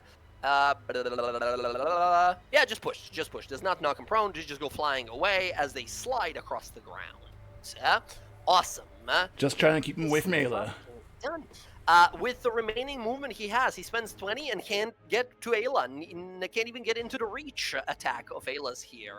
Has to use a dash action to get here, but that's all of his turn.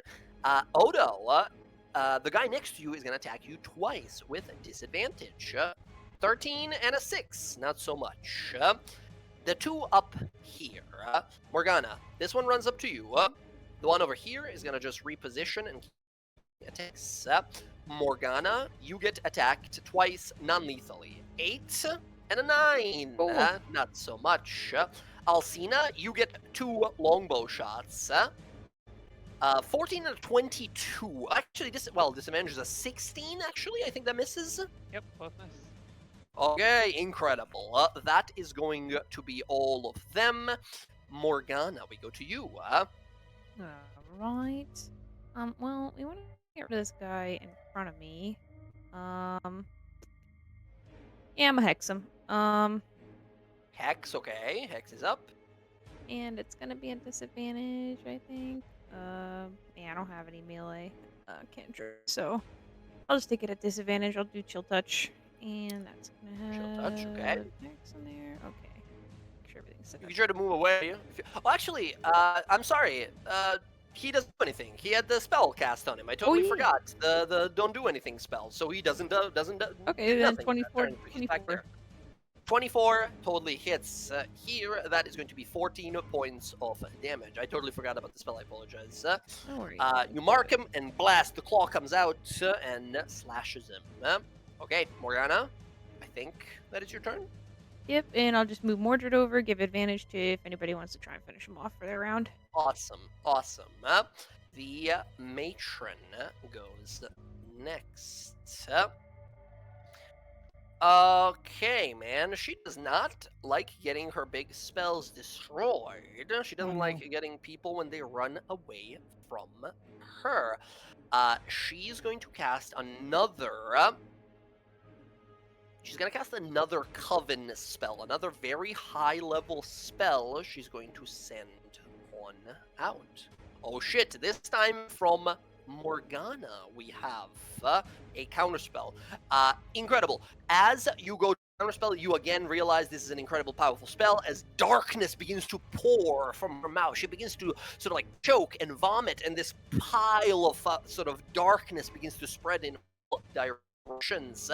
I need you to roll me a counterspell here. You're rolling an intelligence check of DC 18 to counter this 8th level spell. Ooh, I'm gonna use my inspiration. That's not gonna do it. We need a little more. Not a save. Keep in mind, not a saving. Oops. That's still even less. That just means like without proficiency, a little less there. That's an 11 over reroll. That is not gonna be enough. Do if she fails, do I have an opportunity to counterspell or no? Yeah, you can if you want to as well. Use Okay. blood and give it a try. I will. I'll counterspell. So I have to roll intelligence. You said. Yeah, your spellcasting modifier. Huh? Okay, here we go. 22. 22. Wow! This time around, as she attempts to cast the 8th level spell, Maddening Darkness, this giant area of super darkness that does a lot of psychic damage to people, you again throw your hand out, Alondra, and counter the spell. Oh my goodness. Incredible.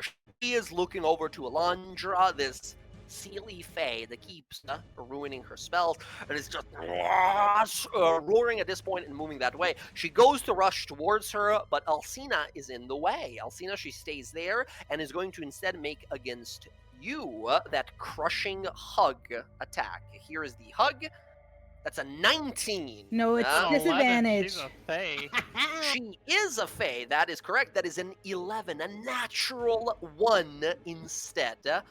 Incredible. Massive hands come down and she recoils for a moment as we see whatever the strange magic it is that Ayla put on you is so radiating from you, and she's almost blinded for a second as she backs away. Yeah. Okay. That's awesome. Her turn is fully nullified. Very nicely done. Alcina, it is your turn. You are roided up right now. What do you do? That has to be a bitch, doesn't it? Just recovering cries. Here we go. We'll make a psychic strike here. Okay. Okay. So 22. 22 will hit. She's a pretty well sort of tough and armored lady, So it's but just an extra 7 psychic damage. no double rage. Gotcha. Okay, Double so that rage. is 14, 7. Actually, that is 16 and 7, 23 points of damage. This is the first damage she's actually taken. Nicely done. You stab once. The second one, I'm going to use my superiority die on, and I'm going to make a tripping attack. Tripping attack. Oh my goodness. Yeah. This one is tripping attack, you said, or no, the second one? The second one will be tripping attack. Okay, Ooh, that's a gotcha. natural one. Natural one is not gonna land, unfortunately. You slam into the side of her legs, but they are like tree stumps. They're not going anywhere. Fortunately, it doesn't spin, so that's good. Yes, it does not spend, which is awesome. And then we'll hit with the short sword for bonus action, Bonus action slash. and we'll make 21 that totally one fucking tripping hits. Attack. Nice. Roll that d6, and I'm gonna make a strength saving throw for the tripping. Yeah. D6, yeah, so that would be a DC 15 strength save. 14 fails. Boom! You slam again into the side of the other leg, and it buckles. The knee breaks, and she falls to the floor, prone. Fucking awesome. Nicely done. She takes extra 5, so 15 damage on that one. She's a massive creature, so roided out Althena's gonna, if I can, jump on top of her and like scream in her face, like ready to go. Hell yes. Okay. Tripping attack. My goodness. Awesome. Okay. You leap onto her as she's trying to sort of get on up. Alcina, end of your turn immediately. She's going to take a legendary action here. She is going to cast a spell. She was hoping to get to the rest of the party instead, but she's going to use 2 actions here to cast a spell against you. She is going to unleash a spell called Destructive Wrath. A wave of necrotic and forceful energy, thunderous energy blasts into you. That is, actually, that's a good point. 30 feet. She is actually close enough. To Ayla, to Odo, actually, as well, to Alondra, creatures of her choice. I need all of the team over here, including Alcina on top of her, to give me a Constitution saving throw. 11. Oof. Okay. Not too lucky. Alondra, Ayla, and Odo. I need con saves DC 15 here. This is one of her own spells. Awesome. With the natural 20s. High rolls. Good luck for Zach tonight. Okay. 50. So, Alcina, you will take the full amount of this damage here, while the rest of you guys will take half of the damage. I'm going to use Psychic Powered Physique. That's not so much. Okay, good attempt. Spend the dice, roll it, but no like. Here is half thunder, half necrotic damage. That is 36 damage total, half as much to those of you who succeeded. Half is an 18 here. Odo, you reduce the 18 by 5 further. 13 damage for Odo, 18 for Alondra and Ayla. Barnabas is instantly destroyed. I don't think it reaches Stop killing Kata. my bird, man. It's just in the area. I'm sorry. Additionally, Alcina. Oh no, never mind. I thought it was a strength save. It's a con save. I was gonna say you're raging, but no, it's a con save. Yeah. Alcina, you are knocked prone as the effect of this spell. We'll say you land prone at her feet. Both of you are laying on the ground at the moment. Ouch. Powerful spell from the matron here as she's trying to get up and looking around and then looks down to Alcina, who's prone at her feet there. That happens at the end of Alcina's turn. Odo, your turn. Alondro's up next. I see a symbol on the one next to Odo. Is that frightened? Yeah, that guy's still... Oh, sorry. I should have rolled. Here's another wisdom save. Yeah, he's frightened. It's a DC 15. He's still afraid of Morgana. Okay, that doesn't give me advantage, right? No, it gives him disadvantage. Okay, Kata's gonna help me with the first one. Awesome. Nice, totally hits. 15 points of damage, huge. One or two more like that should wrap it up. All right, second attack. Second attack. We need big damage. Okay, he's alive. He's still alive after that. You know what? Stab. Force Collins. Ooh, awesome. Roll it. If we just need some somewhat average rolls here. More than enough. Blam! He dies. Here is the strength save. He fails. His body goes flying off and away as you finish the job here. So what does it look like? Do we see you stab him and then the gauntlets glow and then boom, explosive energy? Or do we see you stab him and then punch him with the gauntlet and he goes flying away? So strike, pull back, strike, thrust forward with the rapier, and seeing that he's on the death's edge, punches him off the rapier. And looks back at Alondra. Incredible. Looks back at Alondra. Are you gonna help Ayla, or are you going back after the big one? I was going after the big ones and she's prone, if that's okay. All right, and Odo will move next to Ayla. Okay, that's Odo's turn. Alondra, you're up next. You counterspell, saving Ayla's life and age. You run up. She heals you by a considerable amount. Now it's time to go. You feel your blade song, the song magic weaving around you. And you see a giant fall. We will cast Shadow Blade. Shadow Blade. Shadowy Blade appears. What level? It's just second level. I need my third levels for counter spells. Okay. Right. So this time's a little different. She'll kind of like trace the raven feather that's like below her ear, and then from that you'll see like the shadow blade come out almost, you know. Okay. So, and then she'll go in.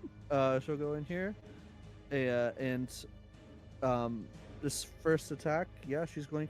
So, question for you: is getting up from prone consider movement? Yes, it takes half your movement. Great. So, for sure, doing a booming blade, a booming shadow blade, if you will. Yes. Very good. Booming blade. Yes, if she gets up, if you hit her, she will immediately take damage. With advantage because I'm in the Twilight. So. Yes, you are. Shadow blade empowered by Ayla's magic right now. So here's a shadow blade, and then we'll do the booming blade, I guess. Is that what we're doing? And this is Shadow Blade. Yes, absolutely. Both happen at the same time. So here's Shadow Blade. The attack. Shadow Blade attack. Oh my gosh. goodness.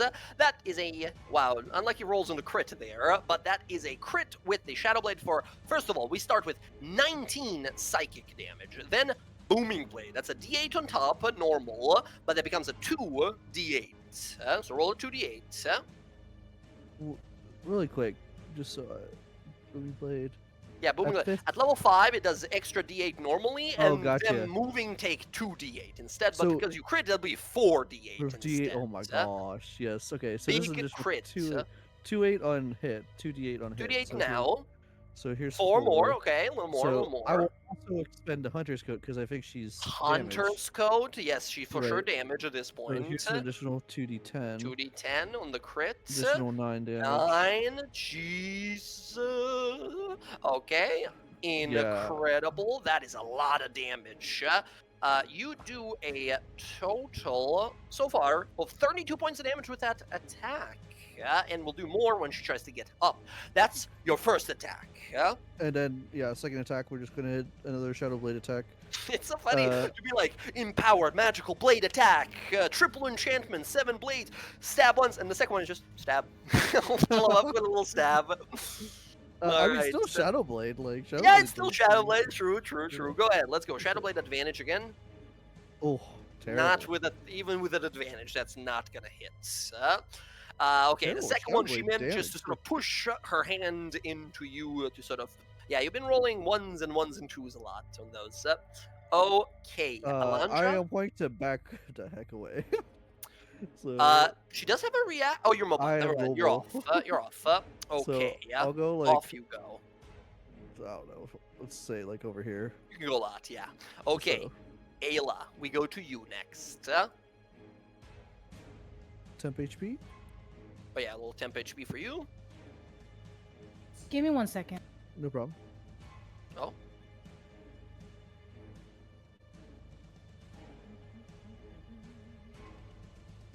She might be busy for a second here. If you guys want to, we can take a little break here. A little 5-minute break. Sorry, I had to. Oh. My son is being annoying. Okay. No worries. Let's see here. Your turn. If you need some Yeah. time to take care of anything, we could take a little 5-minute break, get some snacks and such, and continue after. No, he'll wait. He waited Okay. he waited too long to tell me about his food, so now he's being a pain in the ass. Ah. I'm gonna heal Alcina. Okay. I'm gonna give her Yay. a healing word. I'll do level 3.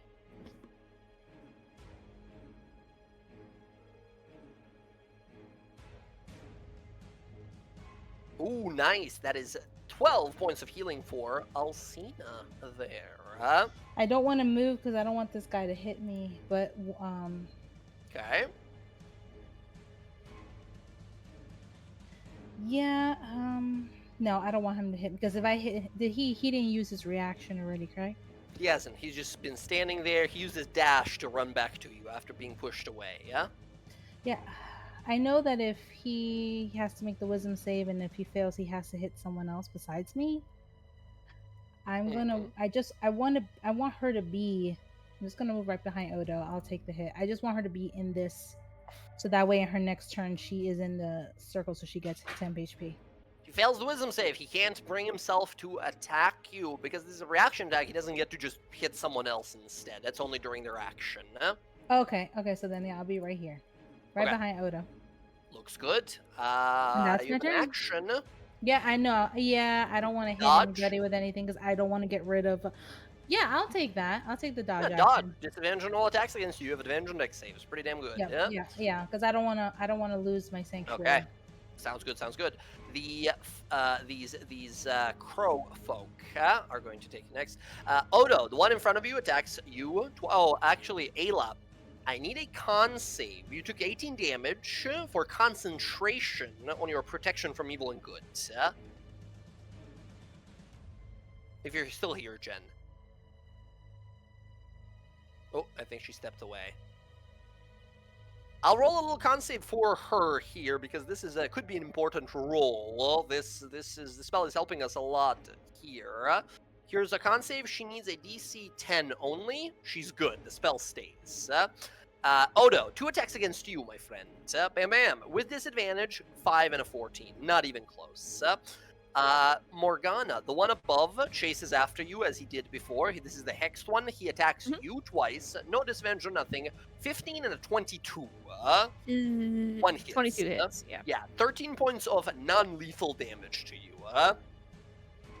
That's his turn. The one in the back that was shooting bow attacks before, Alondra, he sees you running around like a maniac. He's gonna line up a shot against you there, Alondra. Alondra, 2 bow attacks. Alondra, 1, 16, and 23 on the second. I'm just going to take the 20. I'll just take 6 damage. That's Okay, fine. 6 points of damage to you. Did I ever? I don't think I ever got temporary HP. Could you? Or was she? She's away right I now, know. I think. You had temporary hit points before. I suppose I'll also roll for her real fast. What did she? I do didn't get any on my before? last turn. So. What did I say, Sherry? There you go. 8 for you. Oh, okay. So okay. And you I take have 2 6 now, left. 2 left. Great. Okay, That's perfect. that's all of the crow folk. Morgana, it's your turn. Right. Here we go. Alright, well, I'll have Mordred flying over.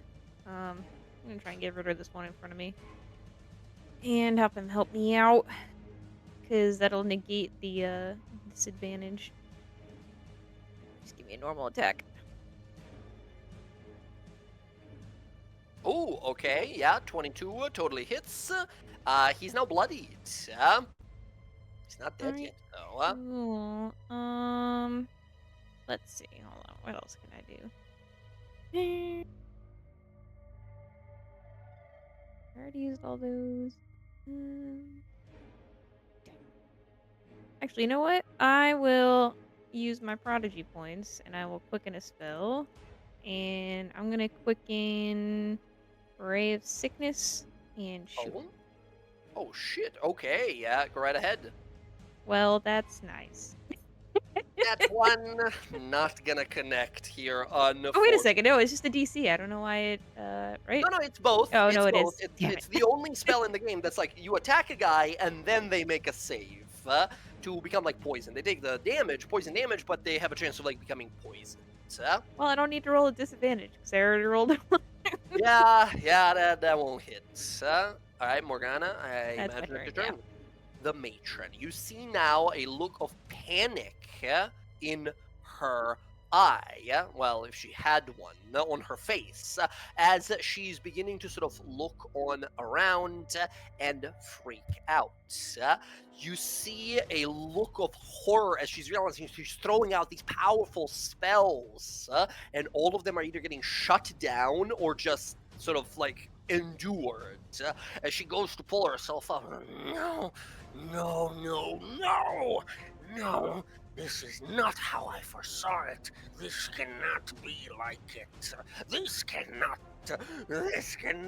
And you see tears begin to roll down her face as she begins to despair as these crying, cackling, they're like laughter mixed with despair begins to spread through this space.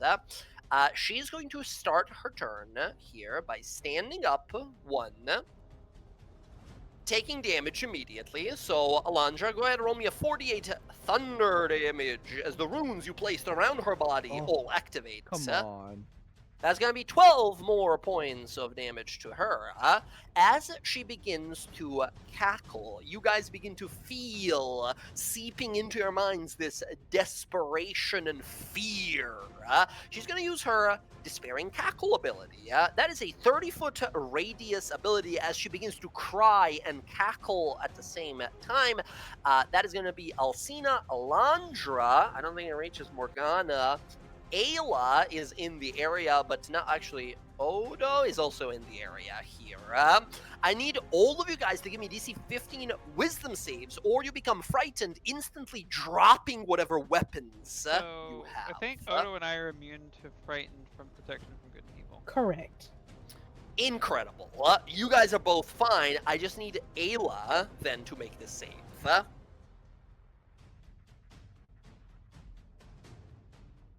Oh my god. Incredible. This is what happens when she becomes bloodied, as she's now injured, as she begins to cackle to herself, but this like sort of kind of like despair, moment of fear within her own self begins to spread through you guys because of Ayla's magic. None of you are affected. She looks around, sees Morgana there. My girl, what have you done? Where am I? Who are these? And she looks down to prone Alcina and leaps down to just devour her. She's going to make a few attacks here. She makes 3 of her attacks, 2 with claws, 1 with a bite. First of all, she's going to bonus action cast a little spell of some sort as you watch her sort of claws begin to glow with energy, whatever spell it is enchanting her.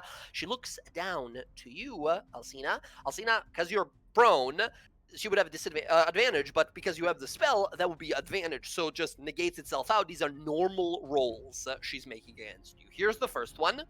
24 on the first one. That will hit, Yeah. telekinetic Here's what reprisal. happens. Oh, awesome. Here's what happens. The spell that she cast that was making her like hand glow, the claw that she just hit you with, she looks down to you and in this like tears rolling down her face, falling to the ground and sizzling, sort of burning the floor where they fall, she cackles out.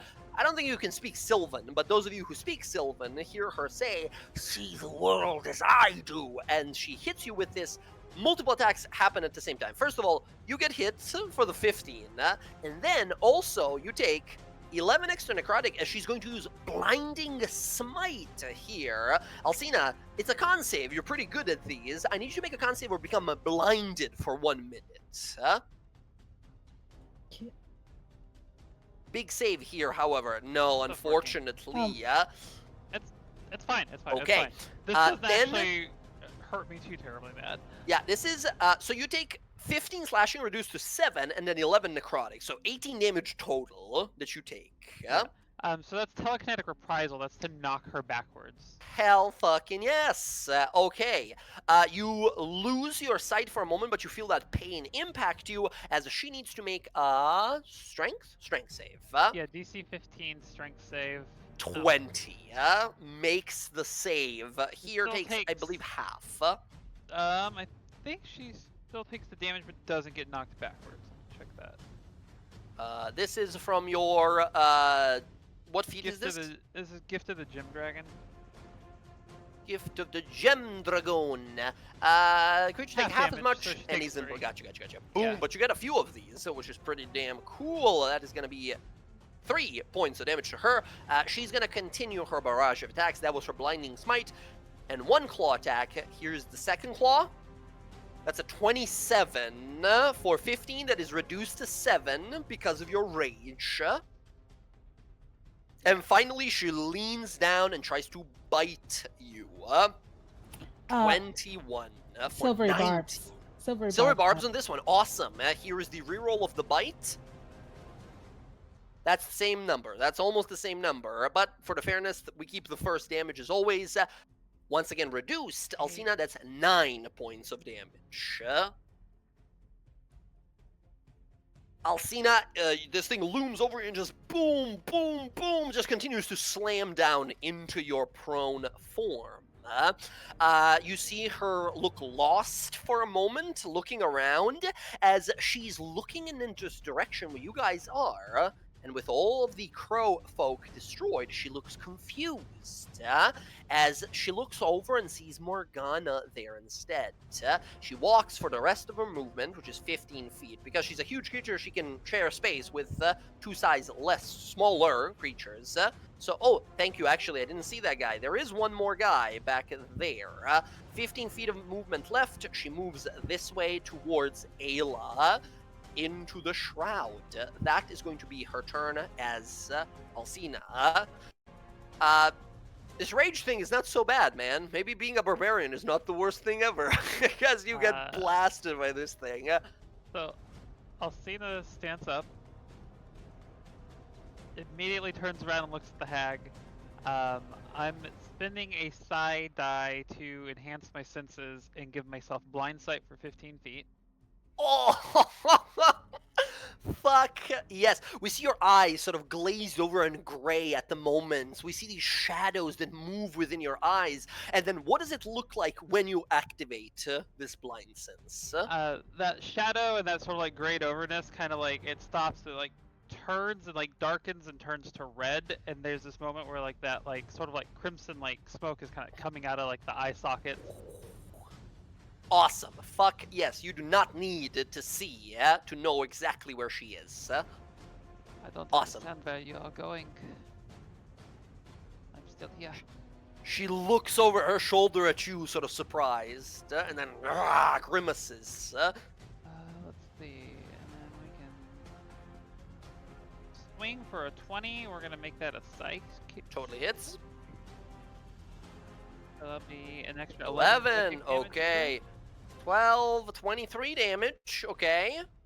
to She's we're starting to going look pretty to bloodied here. hit As again with blood voltage. is That's a flashes 10, flashing everywhere.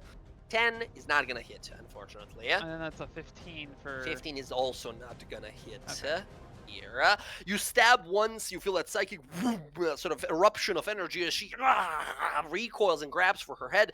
The other 2, as you spin and slash, she brings down these massive barrel-like arms and blocks it. And then Alcina's gonna move here and get in her way. Okay, right on there. Odo, it is now your turn. I'm gonna give her 10 HP. Alcina, end of your turn, another con save to get rid of the blindness. Not that you need it right now, but like still, it'd be nice not to be blind. This is 20. You're no longer blind. And Okay. then what's the temp HP roll? Give it a roll there, Ayla. Temp. Oh, by the way, Jen, while you were away, I rolled for you for giving Alondra some temporary hit points. You stepped away for just like a moment. So. Yeah, I had to get his bacon that was on the stove, and he just did not know how to turn off the stove. Okay. No worries, no worries. You gave Alondra 8, and now you give Alcina 5. Pretty much doubled on your raging fighter right now. Okay, Odo, your turn. Odo, you hear a little whisper in the back of your mind. A snake's hiss that says, "Use us, you know we are the superior weapon. Let us together see the mighty fall." Yeah, I was already on it. He switched weapons. He's hissing as the snakes animate. We see the 5 snakeheads hissing in every direction. Towards your enemies and your allies. Ayla, fall back to Alondra. I gotta go before she does something weird. 5, 10, 15. Since he has that protection from good and evil against her, he knows he's probably a better bet next to her. Yeah, also this guy is gonna opportunity attack you with disadvantage. That's fine. That's a 5. You're gone. Kata flies over. And then, Morgana, are we taking this one down or not? You Try see the and grab matron her earring if you weeping can. as she's looking around. You see these earrings underneath these sort of matted dry hair moving, these looped earrings. I'm sorry, Morgana, what was that? Try and grab her earrings if you can. She's not gonna die if we kill her. Oh, that's good to know. All right. I mean, she'll die, but she'll come back eventually. Odo will take one attack with the whip because it wants to be used. Okay. The heads sort of extend. Totally fucking hits. Nicely done. That is, you have 2 abilities here. You have the ability to do venom damage, or you can do the other, like the blinding one. She's However, already looking at blind, her- right? Yes, looking at her hollowed out eyes, you don't think that one will do anything. Right. Yeah? So the lash does And? 3d6 poison, so he'll try that. Yes, on a con save. Here's the con save against poison. She fails, taking 8 points of poison damage. I put the little poison damage roll in there already, unless you want Oh, to, nice. I can remove it. No, you're good. And, That's awesome. Okay. 8 points of damage there as the snakes grab onto her and drip in the venom. Awesome. That's the first one. You watch as they bite, the venom the snake heads begin to sort of elongate, become longer and more sort of gnarly and dangerous. Yeah, but I can't control them. So I'm going to try and jump up and grab the earrings. Okay. Yeah, awesome. She's a very big creature right now. This is not gonna be that easy. I'm gonna say Boots for your jumping? athletics or yeah, awesome. Well, still, she's like 15 foot tall at this point. You can try to jump on her and further on up. You can make me your athletics or acrobatics or sleight of hand even versus her athletics here. You gotta beat. Double natural 1. Oh, I was going to do something else, Nines. but I don't have to now. All right. Oh my god. You get it. Well, here's the thing. This is still only instead of one of the attacks here. Which do you go for, left or the right? Yeah? She said both, so we'll do the right one. Okay, you leap up, grab the right, and pull it. The ear is torn. You see blood flash everywhere, spray across the ground as you fall down, and you're holding this, like, in your small halfling hand, this, like, ring, basically, that, like, you can easily use it as a bracelet for yourself. She recoils in terrible pain and looks around, says, "Who, you?" and looks down, like, confused. She seems like a little, like, once again, senile, like confused, like what's going on as she looks at you and then gets angry. I'm just doing what I'm told, lady. Action surge. He'll go for the other one. Oh, let's fucking go. Okay, other one, once again, this is replacing one of your attacks. So first attempt to go grab it. This is what you gotta beat. Natural 1 again. 14 again. She swipes at you. You leap up, first jump onto her arm, leap the second, elbow her to the side of the head so her head turns, grab it, rip it off of her ear. Blood from both ears. You fall down. She roars in horrible pain. You watch the red flickering energy in her eyes burn out and turn to smoke as she grabs for her chest in pain, falls to her knees, and falls head forward, unconscious. All of these like crow folk warriors, armors fall to the ground, bunch of birds fly in every direction and just fly off into the swamp. Combat is over. You land there holding in both your hands these massive silver loops. What now? Hey, Wait I'm for her to under the wake up. effect. I'm under the effect of that frightening thing, the crackle. The Do I? cackle. Oh, Yeah. not Yeah, anymore. do You're in the purple. that goes when she's like cackling and laughing and such. Also, yeah, at the end of your turn, there, Alondra, instead of getting temporary hit points this next turn, as part of the Twilight Sanctuary, yeah, Ayla, you can totally. What was the ability? What can you do? Remove frightened or charm condition.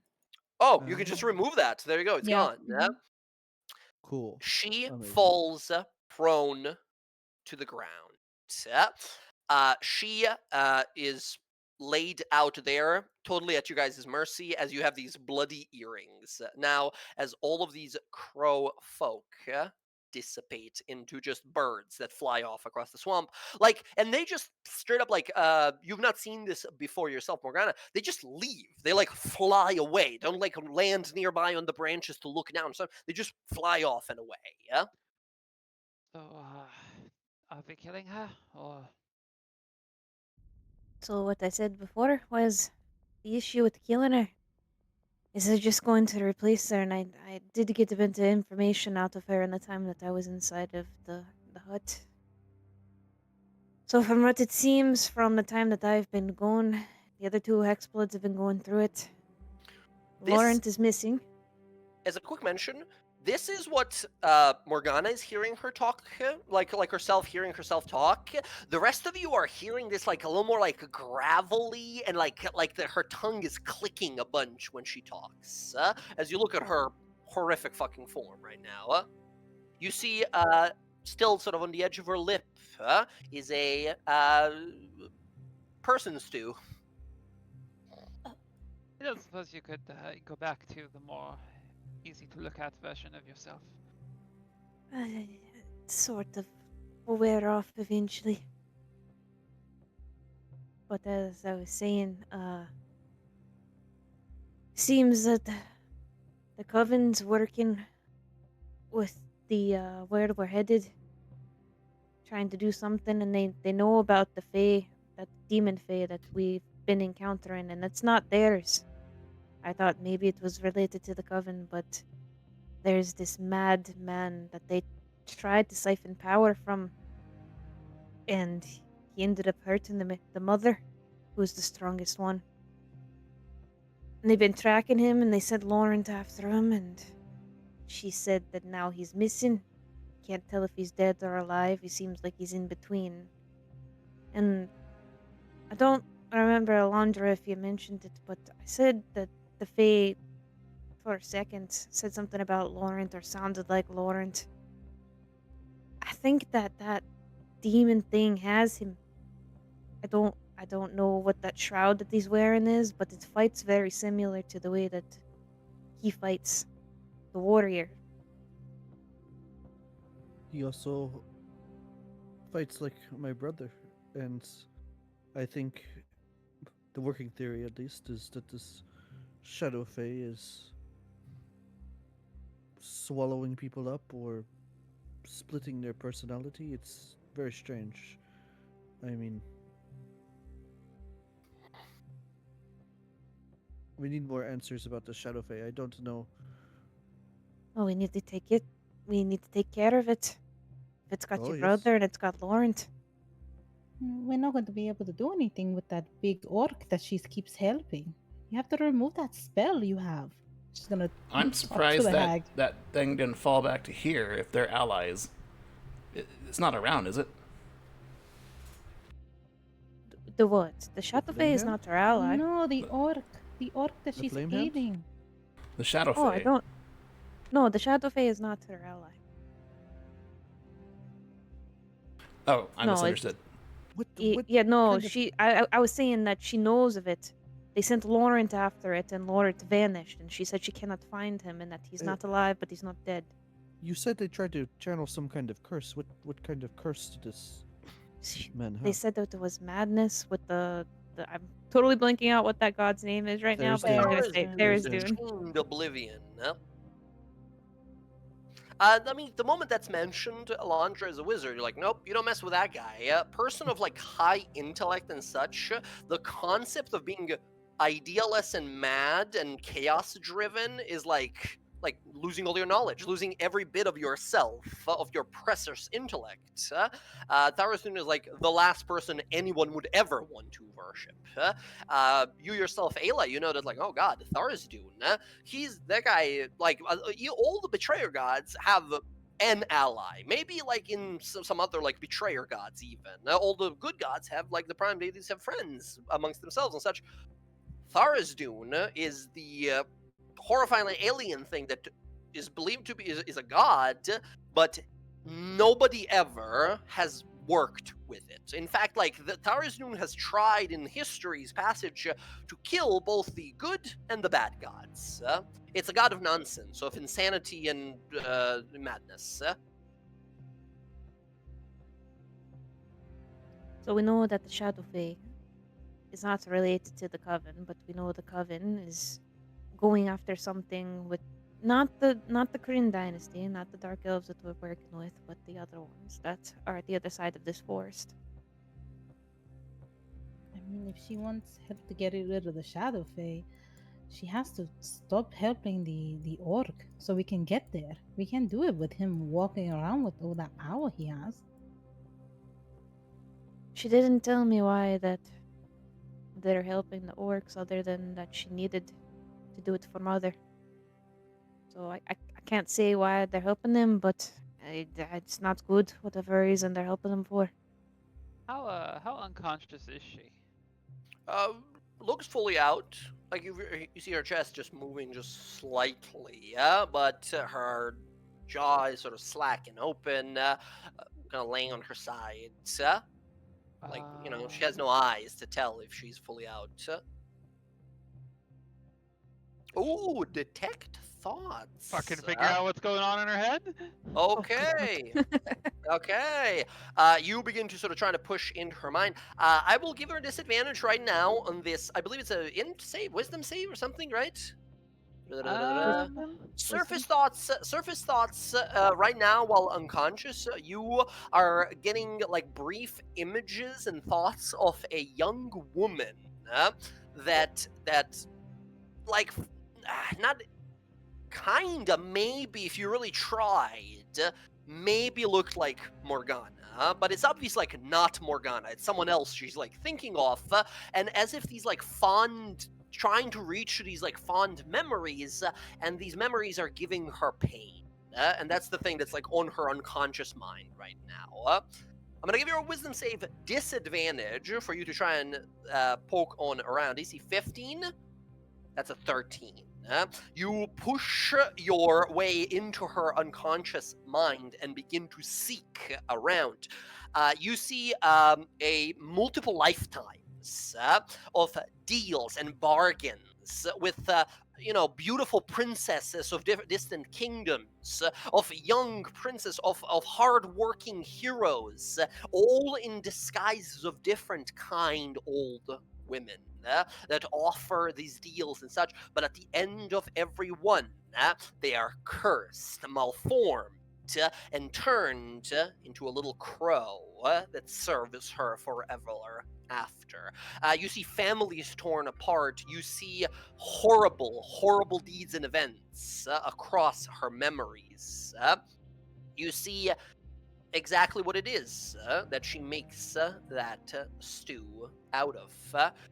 You see men and women, unwitting, unknowing of what they walk into.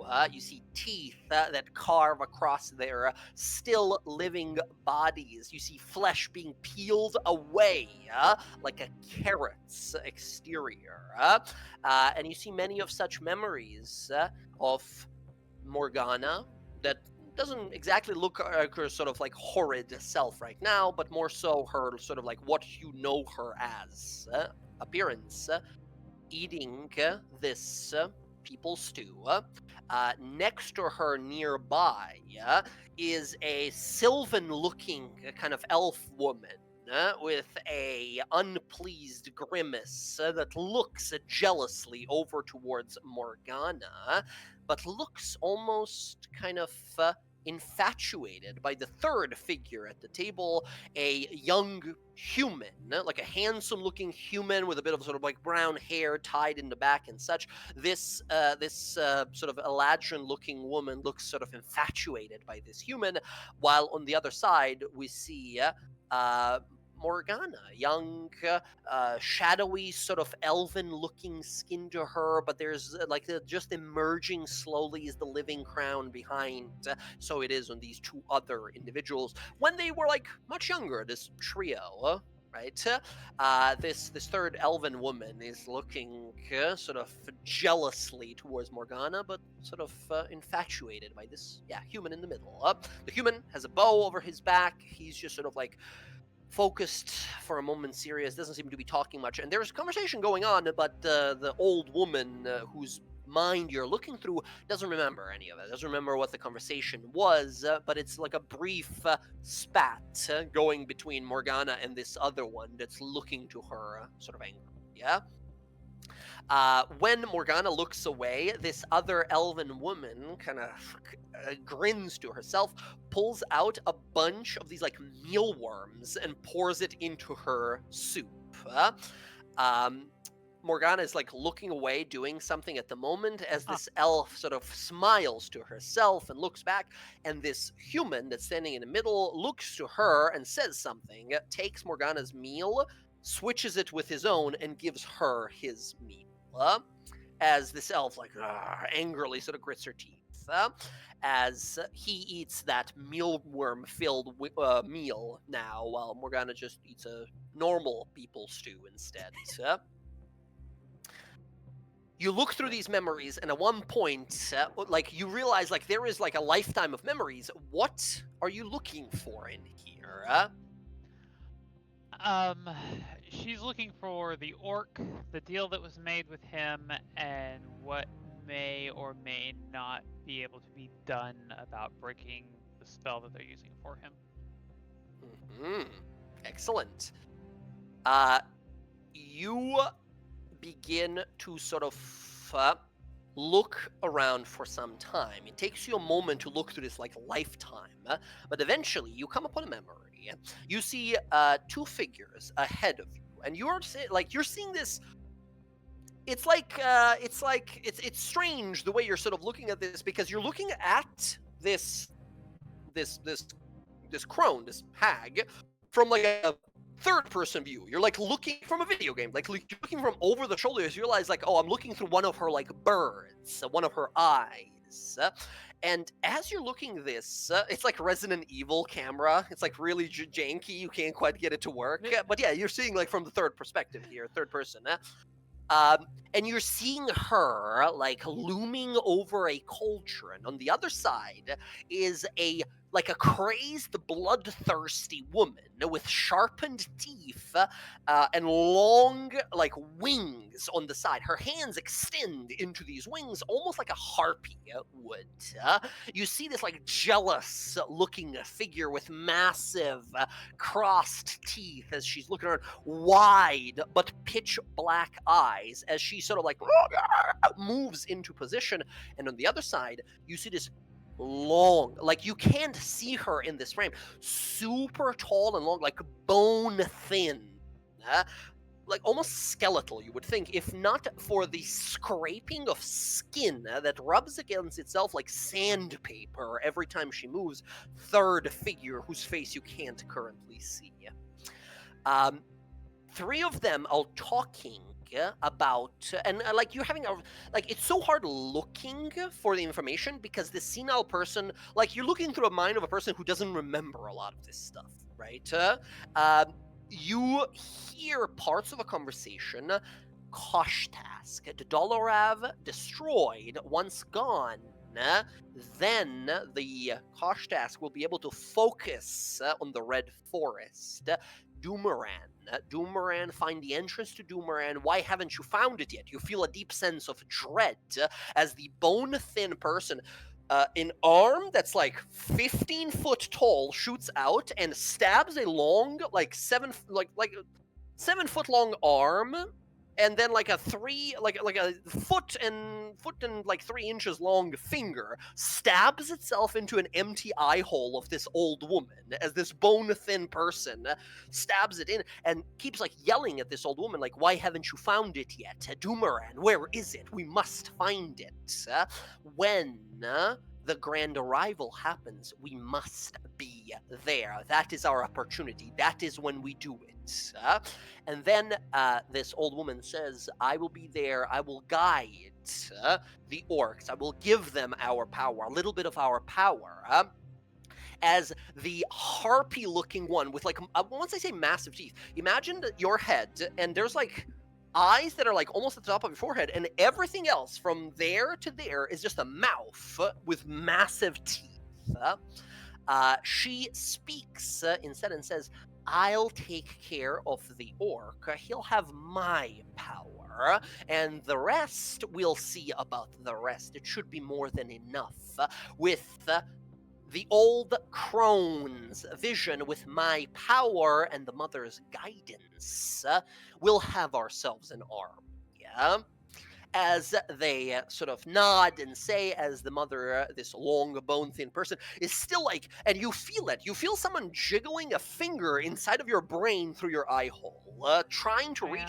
But every time they reach or twist their finger, you feel a painful memory from your past come to surface. You feel a memory of yourself holding a baby, like your own child that you're holding, and that memory being taken and torn into shreds and used to like torture you, basically. Yeah. Oh, there we go. As that happens, as you're looking around, there is this one moment where you feel a cold wind in this psychic space. You hear a voice behind you.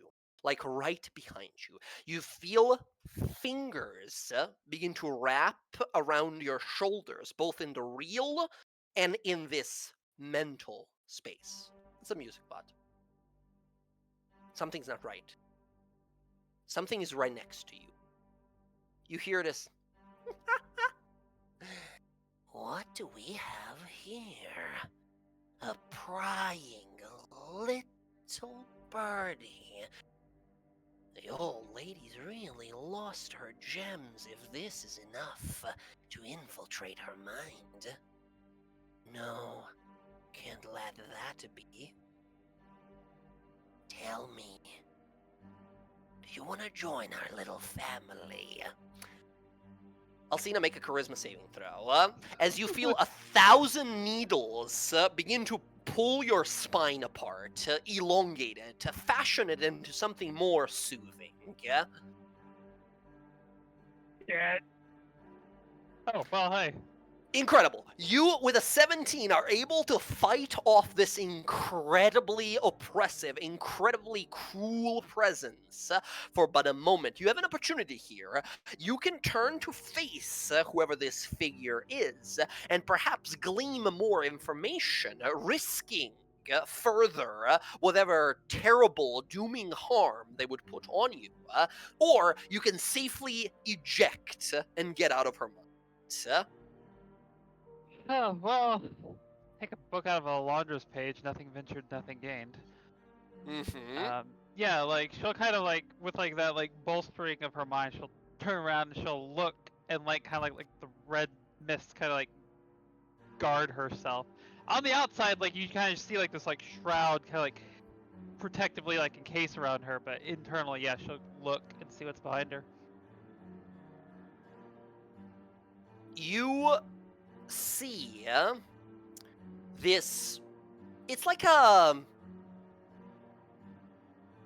someone's seeing someone's veins through their skin, but all of them sort of branched out like a river would.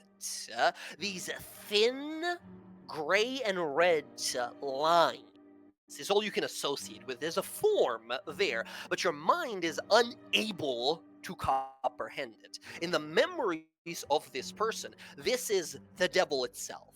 This is the worst person you've ever met in your life. This is your jailer and your tormentor. And you feel the intense fear this old woman, this old hag, this matron feels towards this person. You see two needle-like pricks of light for eyes, and a smile that creeps across this extremely thin face. You see this horrific Slenderman of a figure.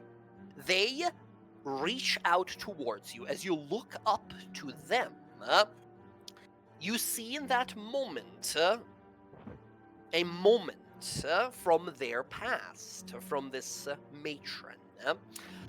You see an orc, a massive orc with a flaming arm, kneeling in front of the one that looked like sort of like a harpy, with like big wings instead of arms and massive teeth, as she belches forwards words of magic and grants this orc his power. Give me an Arcana roll as you're observing this, as you watch the spell being cast, and perhaps figure out how to undo it. It's not gonna be an easy Arcana roll. Let's fucking go. You watch the ritual performed, and with a 25, your mind racing, you're able to memorize every line, every gesture, every verbal, somatic, and otherwise component. You realize to yourself, get me this guy within 5 feet. Get me this guy like face to face, and you can perform the uncasting of this, severing him from what is basically his warlock patron. You learn how to sever his connection to his magical power that makes him as powerful as he is, that makes him as respected. As that is happening, you feel something odd. You feel like something's in your mouth. You oh, hold on, I went off video. You feel like something like pushing against the back of the back row of your teeth.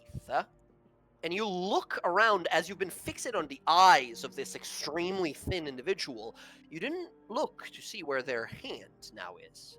You feel fingers wrapped inside of your mouth. You feel one trying to jiggle right here at the back of your throat. You feel one finger exiting your nostrils down, and one exiting your eye here and wrapping out as they are like mealworms as well, sort of stretching along and pushing through you as you feel like unable to breathe. As you see this figure leaning down, as if to kiss you on the forehead, as you're choking. You chose to go for broke here. I need you to give me another charisma saving throw. This time, it is much more severe what could happen. Just roll another big one. Just another big one, please. No! Take my inspiration, please. Oh my fucking god. A 0. Okay, inspiration. Let's try this. 12. Oh, I'm sorry. Is not the number we're looking for here. It's good. It's much better than natural 1 here. You feel your head begin to twist. You feel your vertebrae begin to snap against the edge of how far your head can rotate. You feel your limbs begin to move in strange ways, and your ribs begin to break out of your skin and move, and you watch them begin to move and turn you into this flayed open, horrific monstrosity. As you begin to shift and turn into something a little more amusing, a little more interesting. You realize this is my spell. I have to let go. I have to, and then you look around you, and there's no door. There's no way out. As this is happening, rest of you guys outside, you see Alcina stopped, cast her spell for a moment, or there's not she's a telepath. There's not much of an indication. She focuses for a moment, her eyes open, she looks. She's been like this for the best part of I don't know, 40, 50 seconds at this point, and all of a sudden she goes, and she begins to vomit as worms with human faces begin to like pour out of her mouth as she begins to like lurch forward and fall. Her eyes are wide open, but she can't move, and she's like convulsing at the moment. What do you guys do? She's like trying, like choking. She's choking. Yeah. Someone dispel the magic. I can't do it. I'll cast a spell magic. You cast Dispel Magic. Alcina, you feel that like someone shoved a whole fucking arm into your face, like into your throat and such. Your eyes shoot open. Everything zooms back. You're taking out of this detect magic as the spell is dispelled. The connection forcefully shut. Alcina, as you wake up, you took this much psychic damage. You take 45 points of psychic Fucking hits damage. the ground. Alcina falls to the ground, like foaming and shit. bubbling at the mouth. I'll heal her. You heal her immediately. She wakes up the moment you do. 45 is not enough to like bring you like over like max and whatever, like instantly kill you or something. No, like I that. healed her before she went in there. Yeah, I was at 29. I took 45, Okay, so I went down. okay. So Yeah, you're good. You're good. You wake up the moment you do, as you feel like something spit it out, and you see a little worm with human's sort of face on it looking at you. whoa! Oh god. You see a disgusting pile of it as you've like vomited out like hundreds of these on the ground. What did you eat? What? I'm sorry. What did you see? Who did you see? Oh, I think I saw everything. I saw your other friends and all the hags. You saw Mother? I did. She did this to you? I think so. Then she knows. She sees You guys everything. see Alcina's like edge of her eyes. There are black veins that have sort of spread that are kind of visible at the moment. That sort of go from her temples up her forehead and such. What is that? It almost looks to those of you proficient with Arcana, she might be cursed of some way. Yeah. Alcina, I think it stayed with you a little bit. I think you're Yeah, cursed. probably, but it's not the first time I've had to go through shit like this. Give me 1 second. I'm trying to focus here. You stand up for a moment. Alcina, you are a psychic warrior. Your mind is usually like much defended. You realize if it was anyone but you, their head would have fucking exploded. They could not take that much psychic damage. You yourself find your resolve bolstered instead. You realize, like, okay, this is something for the future. Rather than letting this like destroy my mind, I'll just find a way to protect my mind in the future. As you begin to think and remember the chantings, the runic mentions and such of that like harpy-like creature. Giving power to that orc, and you realize like all I gotta do is get close to him, like face to face, again, like mechanically 5 feet, speak the words, which will take 1 action, and sever his contract forever. Okay. Alright, it wasn't this one, and she gestures to Nan. It wasn't this one that gave the orc the power. This one helped some of them, but not all of them. It was not Mother, the Maiden. other one, Maiden, the harpy. She created a contract with him, but I was able to see enough of it. I can undo it. If you can get me close enough to him, I can sever whatever bond they have. You see, coming back at this point, kind of like listening to this as well, are like Ray and Gron, and Red's flying around overhead, letting us know there's like no one currently around. Gron looks to you, Alcina, and says, "You found a way to dispel strength that he has, the weakness he masquerades. I have. You are mightier than any warrior I've seen before, huh? Very well, I will follow you to whatever end it takes to destroy him and his false power." He cuts his palm open and says, "I swear it to you." As he, having found a way to destroy the power of this false chieftain, he swears his life to you and holds his hand out to you, as you realize, like, you don't know what, like, I don't know if Alcina knows orcish, like, customs and such. You can make me a religion roll to see, like, what does this mean? Like, what does it mean to have an orc sworn to you?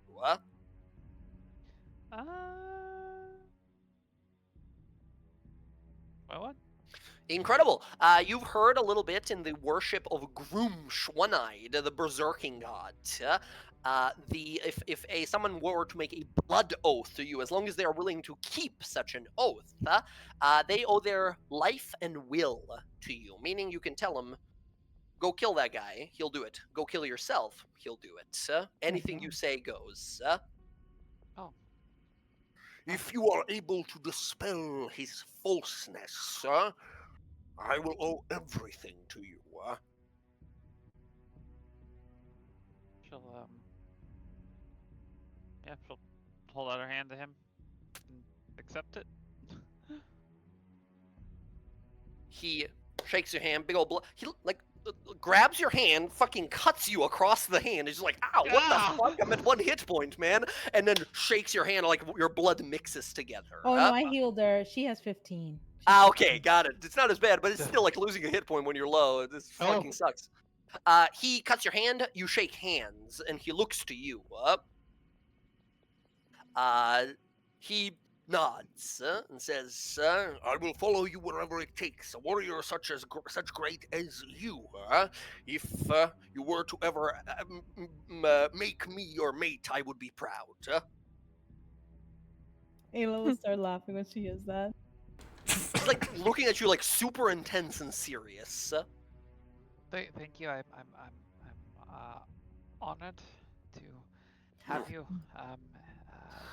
He in this draws his great axe and looks to the matron and says, "Now we finish this, yes?" Wait. I need her to wake up. I have more questions for her. And now we hold what she holds dearest over her. Could work to our advantage.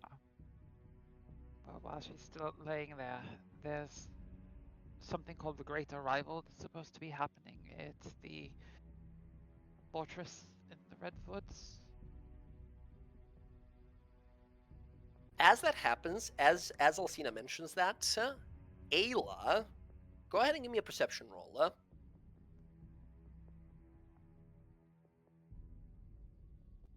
You have advantage because of your Googles. No guidance, presumably. But still. Ayla, now go ahead and give me an insight roll. Oh, I think I get advantage of those too because of my race. Yeah, because you are a pallid elf.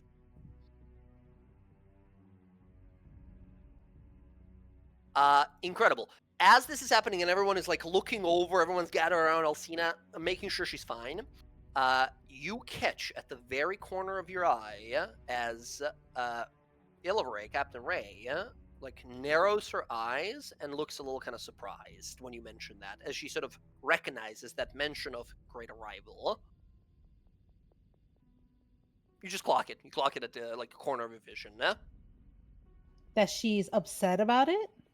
Not that she's upset, that she like looks surprised that it's mentioned, but like recognizes what the term perhaps means.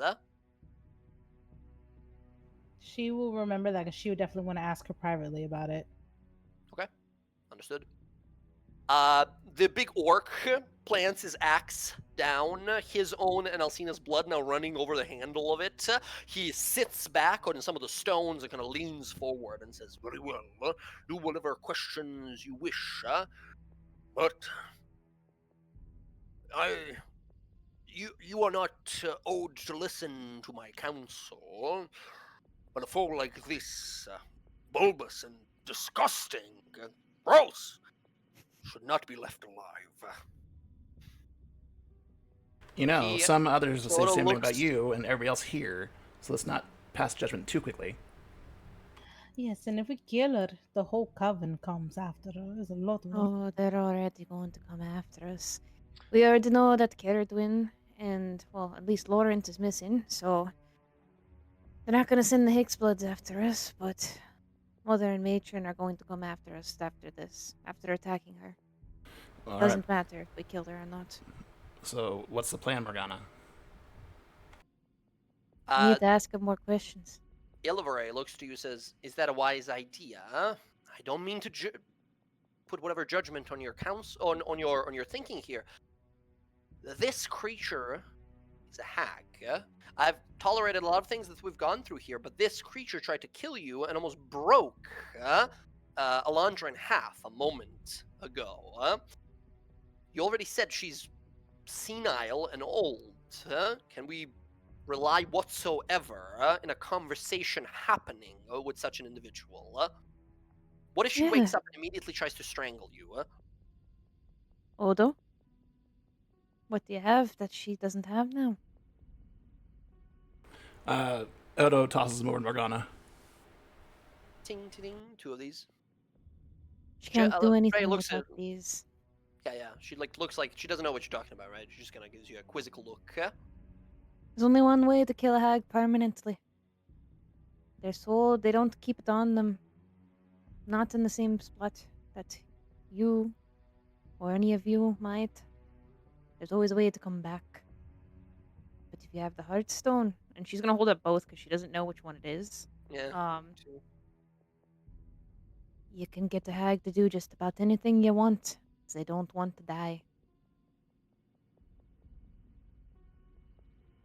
Mm-hmm. So you're talking about leverage. We can get whatever information we want out of her. Given that Lawrence missed in, that only means that if Caradwyn is in the state, they'd replace her with Caradwyn. But I don't know how long that would take or if they're capable of doing it right now. Whereas Killing if we her keep her could be alive, you have her soul, and you could hold it against her. Hags make deals, right? I don't know, the whole do they? thing about them. They make deals and they always make them at a disadvantage to you. We could possibly get a deal out of her at an advantage to us. Alcina, as one last thing here, go ahead and you as well make an insight roll after the whole experience of looking through this person's memories. You can actually have advantage here because of the Detect Thoughts spell. It's the closest thing to mind reading. Well, it is mind reading, actually. Oh, 16. Okay. You realize that in everything you've seen, how much this matron has suffered at the hand of that bony, thin one. That one that apparently Morgana calls Mother.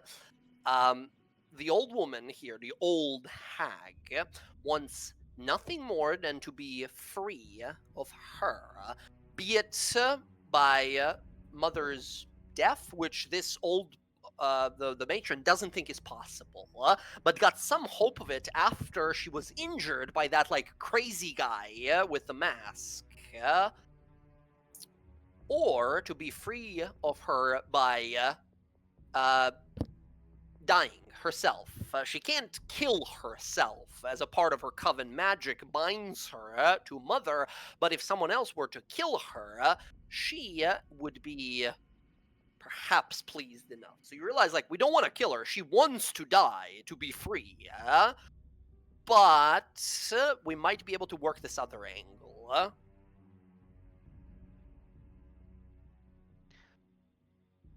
You know, she certainly wants to be free of Mother, as it were.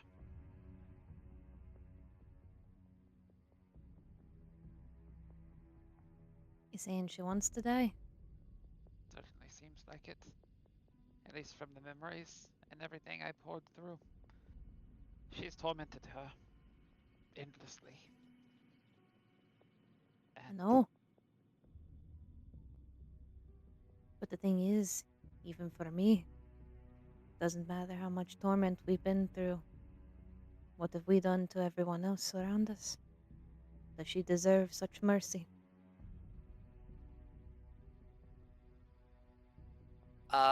Morgana, go ahead and make a wisdom save.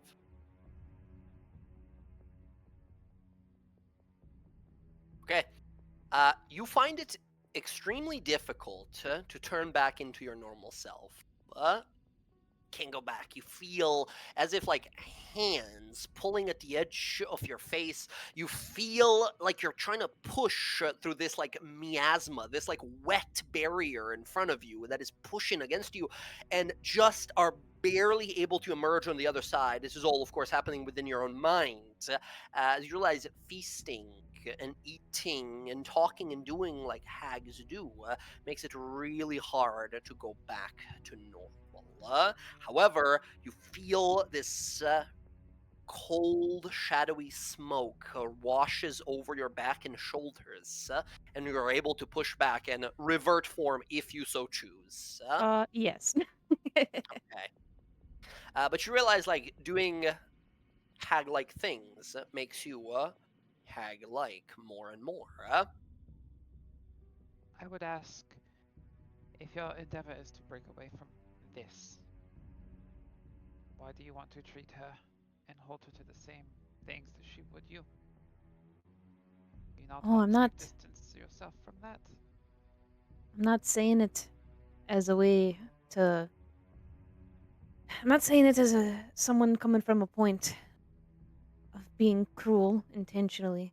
I'm saying it from a point of justice. If we've done all of these terrible things, killed, made a stew made of people, and she points over to that over there. There's things I've been doing too. Luring children into the forest and they never return. Doesn't matter if I knew what was going on by the time I learned how many ever did. Sometimes some people don't deserve mercy for all the cruel things they've done. And that's my point. So then what would you do? She's not really going to understand repentance. But we can use her against them. Because if we can convince her that we're going to do something about Mother, she may not like Mother. She hates her. She's tormented by her just as we all are. And she might be willing to go against her. It means in the end that Mother dies. And then we can promise her that she'll die too. But only after.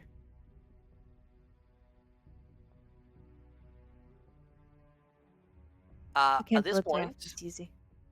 at this point, Odo, you hear something. Ayla, you hear something, and you see red up in the sky, like getting like frustrated and hissing, yeah, and then circling above, as if in a. Well, actually, I don't know if you would know what this means, but Ayla, go ahead and give me an animal handling check just to see if you like realize what he's trying to signal. 15. Okay. He is trying to alarm you. Like he's seen something that you should really take pay attention to. She was call him down so she can go up so she could see what he's talking about. Lands. You jump up. You fly up. As Odo, you pick up on the sound as well as Ayla does here. You hear distant, like thrumming sound. Ayla, you fly up. Some 2 miles away from you in the swamp, you see dark smoke rising. You see bunch of flags, and you see maybe 400 orcs moving this way. Yeah, full sprint. She will land. We have about a lot of orcs like on me, about 400 coming here. So we need to make a decision now of what we're gonna do. Either to wake up. Ah, fuck. Alright. The least we can do is we can take these with us because she's going to come looking for them.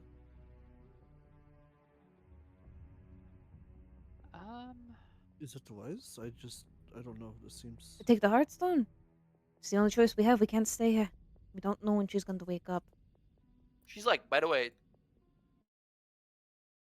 in her this like massive bulging form. You'd imagine she'll want. Okay. Is like, do I know if it's Over there and check it out. Make a wisdom save. The smell is I'll use my tantalizing. You inspiration. don't I'll explain in a second. Advantage, because your effects. Not this time around, however. If you want to inspiration, now you would use it. As you feel yourself begin to lean in, your mind begins to fade back into the creases of your consciousness as you find yourself reaching for the ladle and then like snap out of it. Like, what am I doing? As you look at this putrid concoction, you see a humanoid skull dangling at the top of it, bunch of mushrooms strewn about, little like ground down insect legs and bits. You see feathers of like baby chicks and such. Tiny little fuzzy feathers everywhere.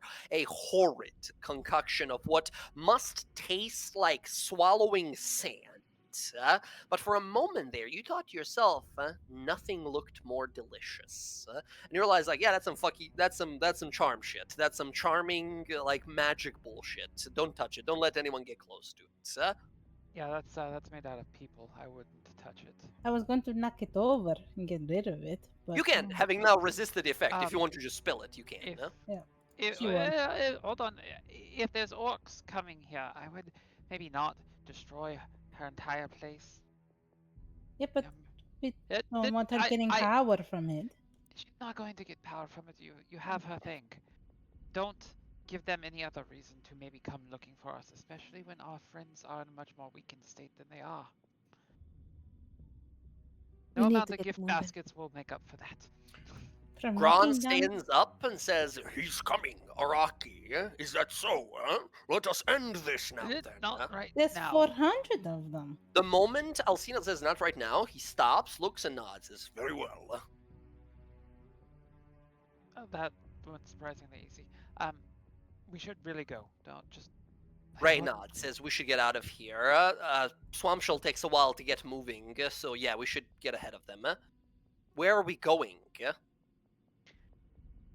The Dollarab sent us here to deal with this one, to kill her. What are we going to tell them if we go back to them? I How think long- we, Here's a question. If you kill her without breaking the stone, how long does it take for her to come back? Do I know that? It's never happened while you were alive, while you were with them. You've never seen them defeated before. Like, Matron is like the weakest of the three when it comes to just like power. She's a diviner, right? You've seen she doesn't have many like she only uses like divination spells and borrows coven spells at times. Those weren't her spells that she was using. Those were like Mother's spells. Best guesstimate though, go ahead and make me an Arcana roll. You can have advantage. Alright. Well, Really It's hard my to rolls. say. Best guesstimation anywhere from like if her other like body was made and fed enough, anywhere from like a week to a few months, as you realize like I don't have a good handle on it. Like that's a big period. it could be any sort of range, weeks, months. I mean, if we really wanted to kill her, and yeah, it would. She'd come back. Either way, not long Well, yeah, enough. no, that- I understand that she would come back, but the other one wouldn't take her place, right? No, she'd still technically be alive. Okay, we kill her, bring her head back to the Dolorov, appease them. She comes back, you can make your deal. If nothing else, Morgana, from that role, you know that she'll want to have her Heartstone Oh, yeah. back. You played chess, and this was checkmate. You got what's most important to her, what gives her power from the rest of the coven. Without it, she is useless to Mother. But Mother, also, much like yourself, a great thinker, won't kill her. She'll torment her again and again. She'll come to you. It's only a matter of time. Alright, finish the job then. And she's gonna look to the orc. You can take her head off now. He walks over and chop after chop. Like the first chop wakes her up for a moment, and she wakes up and screams. The orc slams his foot into her open mouth. She bites onto his leg as he roars. Bam! Chop, chop, chop. Her headless body stands up for a moment, stumbles backwards, and falls. Rolling out of the body as it pops in the middle are snakes and swarms of mosquitoes that fly up out of her like chopped open carcass. He holds her massive head as he swats away like the mosquitoes. I have it. He holds the head. He has his fist in the throat of the head and is holding it like a puppet. Awesome. I love Victory's ours! So now, cutting her head was okay, but knocking down the stool was bad. He Fine. drinks Well, some of her wait. blood like a Groom's victory ritual and then vomits instantly on the floor. we had to improvise. Bad idea. You know what? If it makes you feel better, go knock the. I'm pocket going to stool knock down. the stool down. She's knocking it down. Angry Pushes separate stew Ayla. over. It just spills everywhere. You see a bunch of frogs jump out of the stew and begin to like jump away, but they get to a point and they just sort of split open as a bunch of like dung beetles and flies fly out of them into the swamp. Disgusting. Morgana, you ate this. A lot, actually. Ay, who can resist their nan's cooking? Morgana, if you can only have one more bite, that was delicious. We should. But you know in your mind, like, that's fucked up, and I think that's delicious. we should go. At this point, you guys hear distant, like, dung, dung, dung, dung, dung, dung, dung, dung, like war drums coming, which is crazy to think about because that means there's an orc sprinting at full speed while playing, like, war drums. That's right? The orcs amazing. are- I just love that like thought. That's like, He's like I just sprinting. imagine like the GoPro, like looking back at this guy, like meddling out on drums as he's running. Yeah, as you guys realize, like orcs, they once they get a quarry, they're super fast about getting there. You guys gather your things, move over quickly to Swampshell with the head of the matron. Her head is slowly sort of deflating, but not like a devil, like disappearing. No, there's still flesh there. Yeah, you all make your way back to Swampshell, and then I'm going Oh. to stop. I'm gonna look at Ilveray. Does she have anything like drow insignia on her? yes, her whole outfit. Okay. She I'm has going- the outfit like full of Luxon symbols on her chest and everything, but you've seen her cast a little like disguise spell before. Yeah, when- yeah. No, what I'm Yeah. gonna do is like, if she's like doing that, like I'm gonna use my last like grasp. I'm gonna like snatch a piece of like the Luxon emblem off of her. You and pluck her throw it- badge. Yep, I'm gonna throw it down by Nan's body. Hey, what do you do? And she sees it like fall into like the muck and the gross like fucking toads and like the face worms and whatever. And she looks like, what the hell? She like stunned that she would do Yeah, this. yeah. Kind of like step forward and like catch her a moment. Be like, it's misdirection. I understand it might be a bit confusing and probably very important. You couldn't have for you." drawn in dirt or something like that. I've had No, that since no, I was I- 115. You know what? I'll buy you a new one. I'll buy you a new one. All right. You can't buy me. You know what? It was given to me by my mother, the leader of our den. As you just pick her up and carry her off. Yeah, And she's like, look, no! I understand, as I you carry understand. her off. You have to let me finish here. We can't afford for them to go after the Dolorov right now, so I need them to go elsewhere. Okay, perfect. She's just like yelling at you, like, put me down as you carry her off. Is there any way we could like write a symbol, like maybe like an empire symbol on the ground? Empire was I here on the side of I will use my mage hand, pick up her thing, and put like an empire symbol on there. Okay. Put a little Put symbol it as on well the there. Empire? Like a crin Yeah, symbol. fuck the and empire. We're not gonna have symbol. them come after the. They already destroyed a whole fucking town. What For I would have the- done. Yeah, this is Is- Jorhaz. She's What gonna I pick would've up that done- symbol and she's gonna put a symbol of the empire in there. Both of them, both the symbols, okay? If I mean, in the Empire's not anywhere out here. Vraki's Well, not okay. an idiot. that's what I Yeah, was going to he's- say. So what I would do if Ayla would allow me is to drop the symbol of Lolth. Oh that I yes, have, okay, sure. And then take the Okay. So we see Alcina throw this symbol down. We see Ayla approach like, no, not that one. Picks that one, draws the another one, and then both of them go running. Bella, not Bella, Alejandra, my bad, who's like the fastest as ever, walks over, sees everyone leave, looks back, deletes both, does a little magic thing, and we see like a Lolth, a skull with like spider legs coming out of its symbol. Like that'll work excellent. As you draw it in, like you can draw it in like the blood of the hag on the floor or something like that, right? Nice. Perfect. You have the holy symbol. I believe you have a holy symbol of theirs. I do as have well. a holy symbol, yeah. So if you want to drop it or just use it as a reference, you can. either or is fine. Dropping it might make more of an impression, I'll say. Let's drop it. Let's drop it. Okay, you drop it there. As Ayla, if you want to bring the badge of the Luxon back to Captain Ray, you can at any point. But right now, she's like a cartoon character beating on Alcina's back while being like fucking carried away. Put me down, you brute! As she's carried off. Okay, yep. You guys go back, all the way back to that. Well, you go back to Swamp Shell first, and then you go to the Dolarav, like the mini outpost. Well, Ruka was that leader of theirs. You guys have met, right? I think so, Yes. right? Yeah. That's the spot we know. Okay, cool. You guys make your way across. You make it back to Swamp Shell, and you begin to move. Here's the thing. These orcs are going to be combing the area. We're in hot water. We're deep in their territory right now. Swamp Shell is not stealthy. Not even a little bit. He can be immobile, and then maybe he's a little more stealthy. How are we going to get this 20-ton turtle, like 3 days worth of travel? Like, he travels pretty fast once in the swamp. He can swim through the lakes and the rivers pretty fast, but, like, he's not really quiet. He'll leave a giant groove of, like, you know, like crushed trees and shrubbery wherever he goes. How are we going to hide our tracks while we move on Swampshan for 3 days? Could be magic, could just be like going behind him, trying to make like survival rolls to hide our tracks. Could be, you know, like if you have some magical abilities to like illusion or obfuscate or something.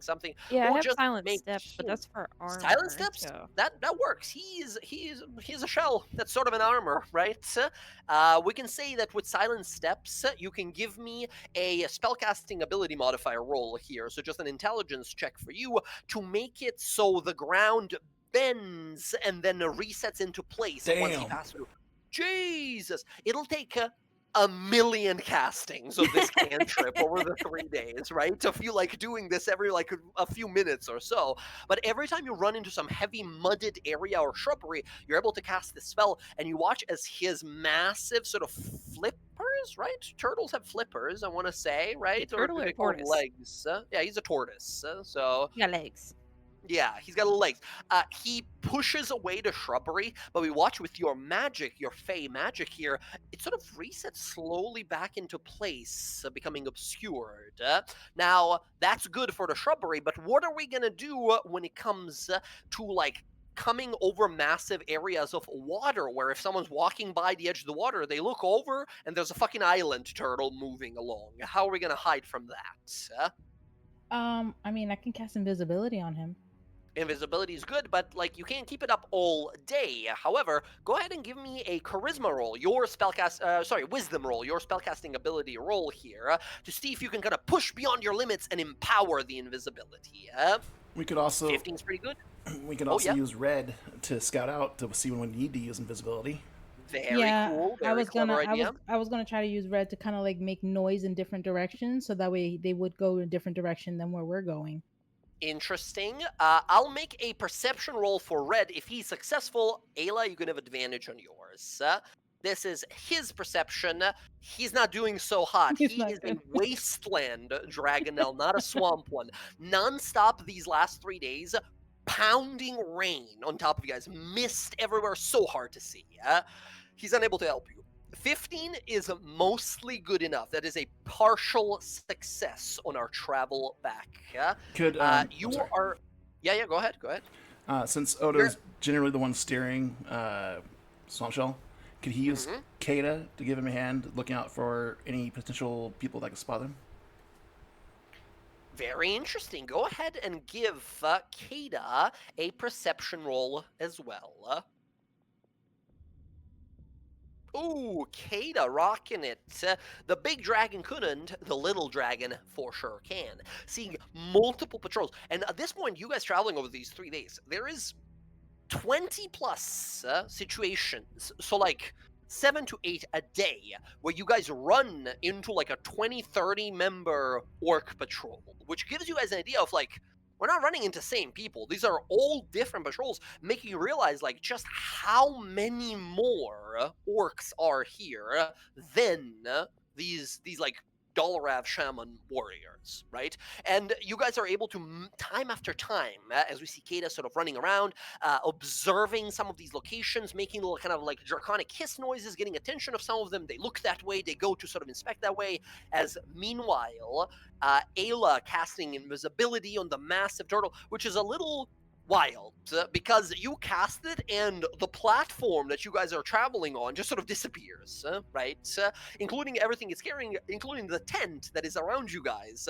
So if anyone looks over, they'll see through invisibility just you guys floating through air very slowly, but like tiny in the distance. With the roll from Ayla there, Odo, go ahead and give me a animal handling roll. As at few occasions, these patrols will get a little danger close, and Swampshell might get frightened. You can do so with advantage. Incredible. Odo, you have time after time successfully calmed and soothed and sort of communicated with this massive traveling beast of burden with Swampshell here. And once more, you're able to calm him as you guys slowly continue to move on the massive turtle.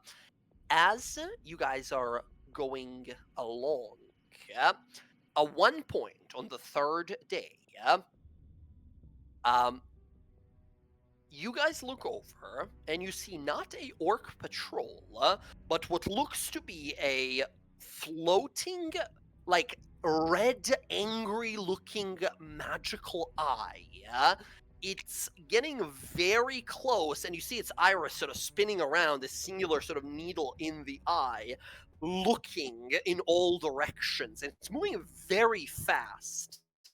As those of you proficient in Arcana recognize an Arcane Eye spell, but with obviously sort of like Groomsh addition here. The god of madness, the one-eyed god, the god of rage version of it. As you see, some of the shamans have gotten together and must have casted a powerful Arcane Eye spell that is now quickly combing the swamp, looking for you guys here. What do we do about the magic eye floating in our direction? This is what day is this? Yeah, you just dispel This is magic. third day. Dispel magic? Okay, now keep in mind, if you dispel it, they might be like, oh, this is where it disappeared. We might want to look around that area, right? But it'll be like, maybe gives you a time to like book it from that area. But this is the third day. You're now close to the camp. Wait, you don't have subtle spell? It doesn't matter. Yeah, it's just Oh, It's less so like you doing it, more so them knowing that it stopped seeing things in this area. So if we cast invisibility on the tortoise, Swampshell, and then find a spot where we can hide on the ground from the eye, would that be good enough? Well, that's a good idea. Until it passes. how many of us are there? How many of you guys are there? Yeah, we got so the 5 of you 5, guys. 6, We got 7, 8. Gron, we got Ray, and we have Red. And then your familiars, but you can snap those out of existence. How many people can cast invisibility?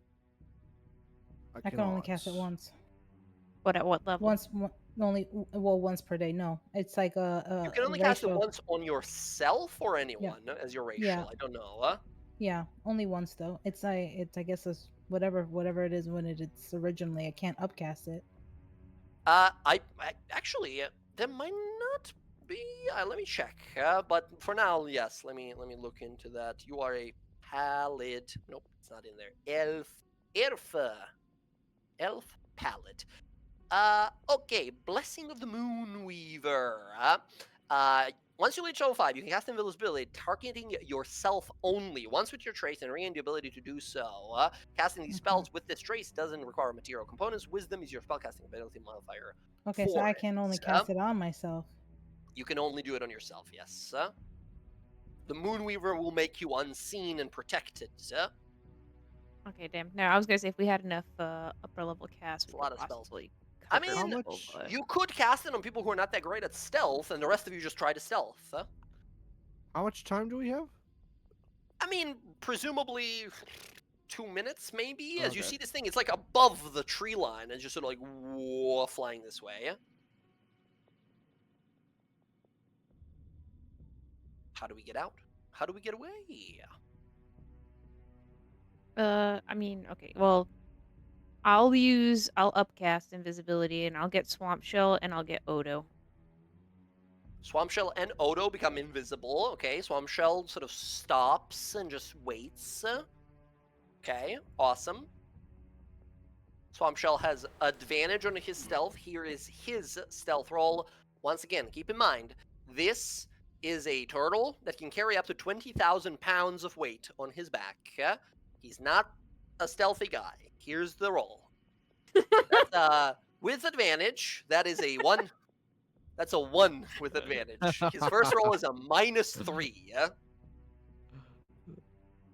It's about as much as you could have expected, right? As he just like makes a sound and goes back into his shell invisibly, yeah? But still, we like look from above. As you look over in that direction, having cast the spell there, Morgana, you look and there's just a bunch of water distorted in every direction as this like giant turtle outline sits in the middle of this river. I mean, couldn't I just get on red and let the eye see me and fly in a different direction? You could, if you want to try and instead give it a distraction rather than sort of deception. Yeah, I would do that.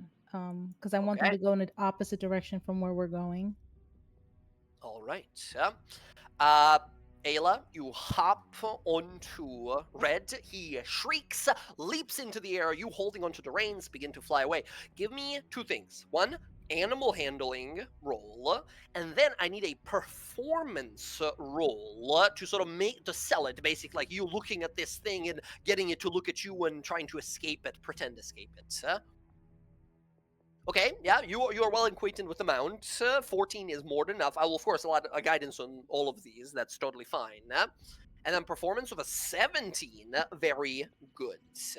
The rest of you begin to move as Ayla. It takes you fly about like 1.5 miles away as this eye turns and is now locked in on you and is following after you as fast as it can. It's traveling nowhere near as fast as your mount. It moves like, I don't know, like 30 feet in a round, and you move like 120 if you want to, right? So you're obviously like outrunning it, but you're curving and kind of moving in a different direction. At that time, as you're flying away, Ayla, give me a perception roll.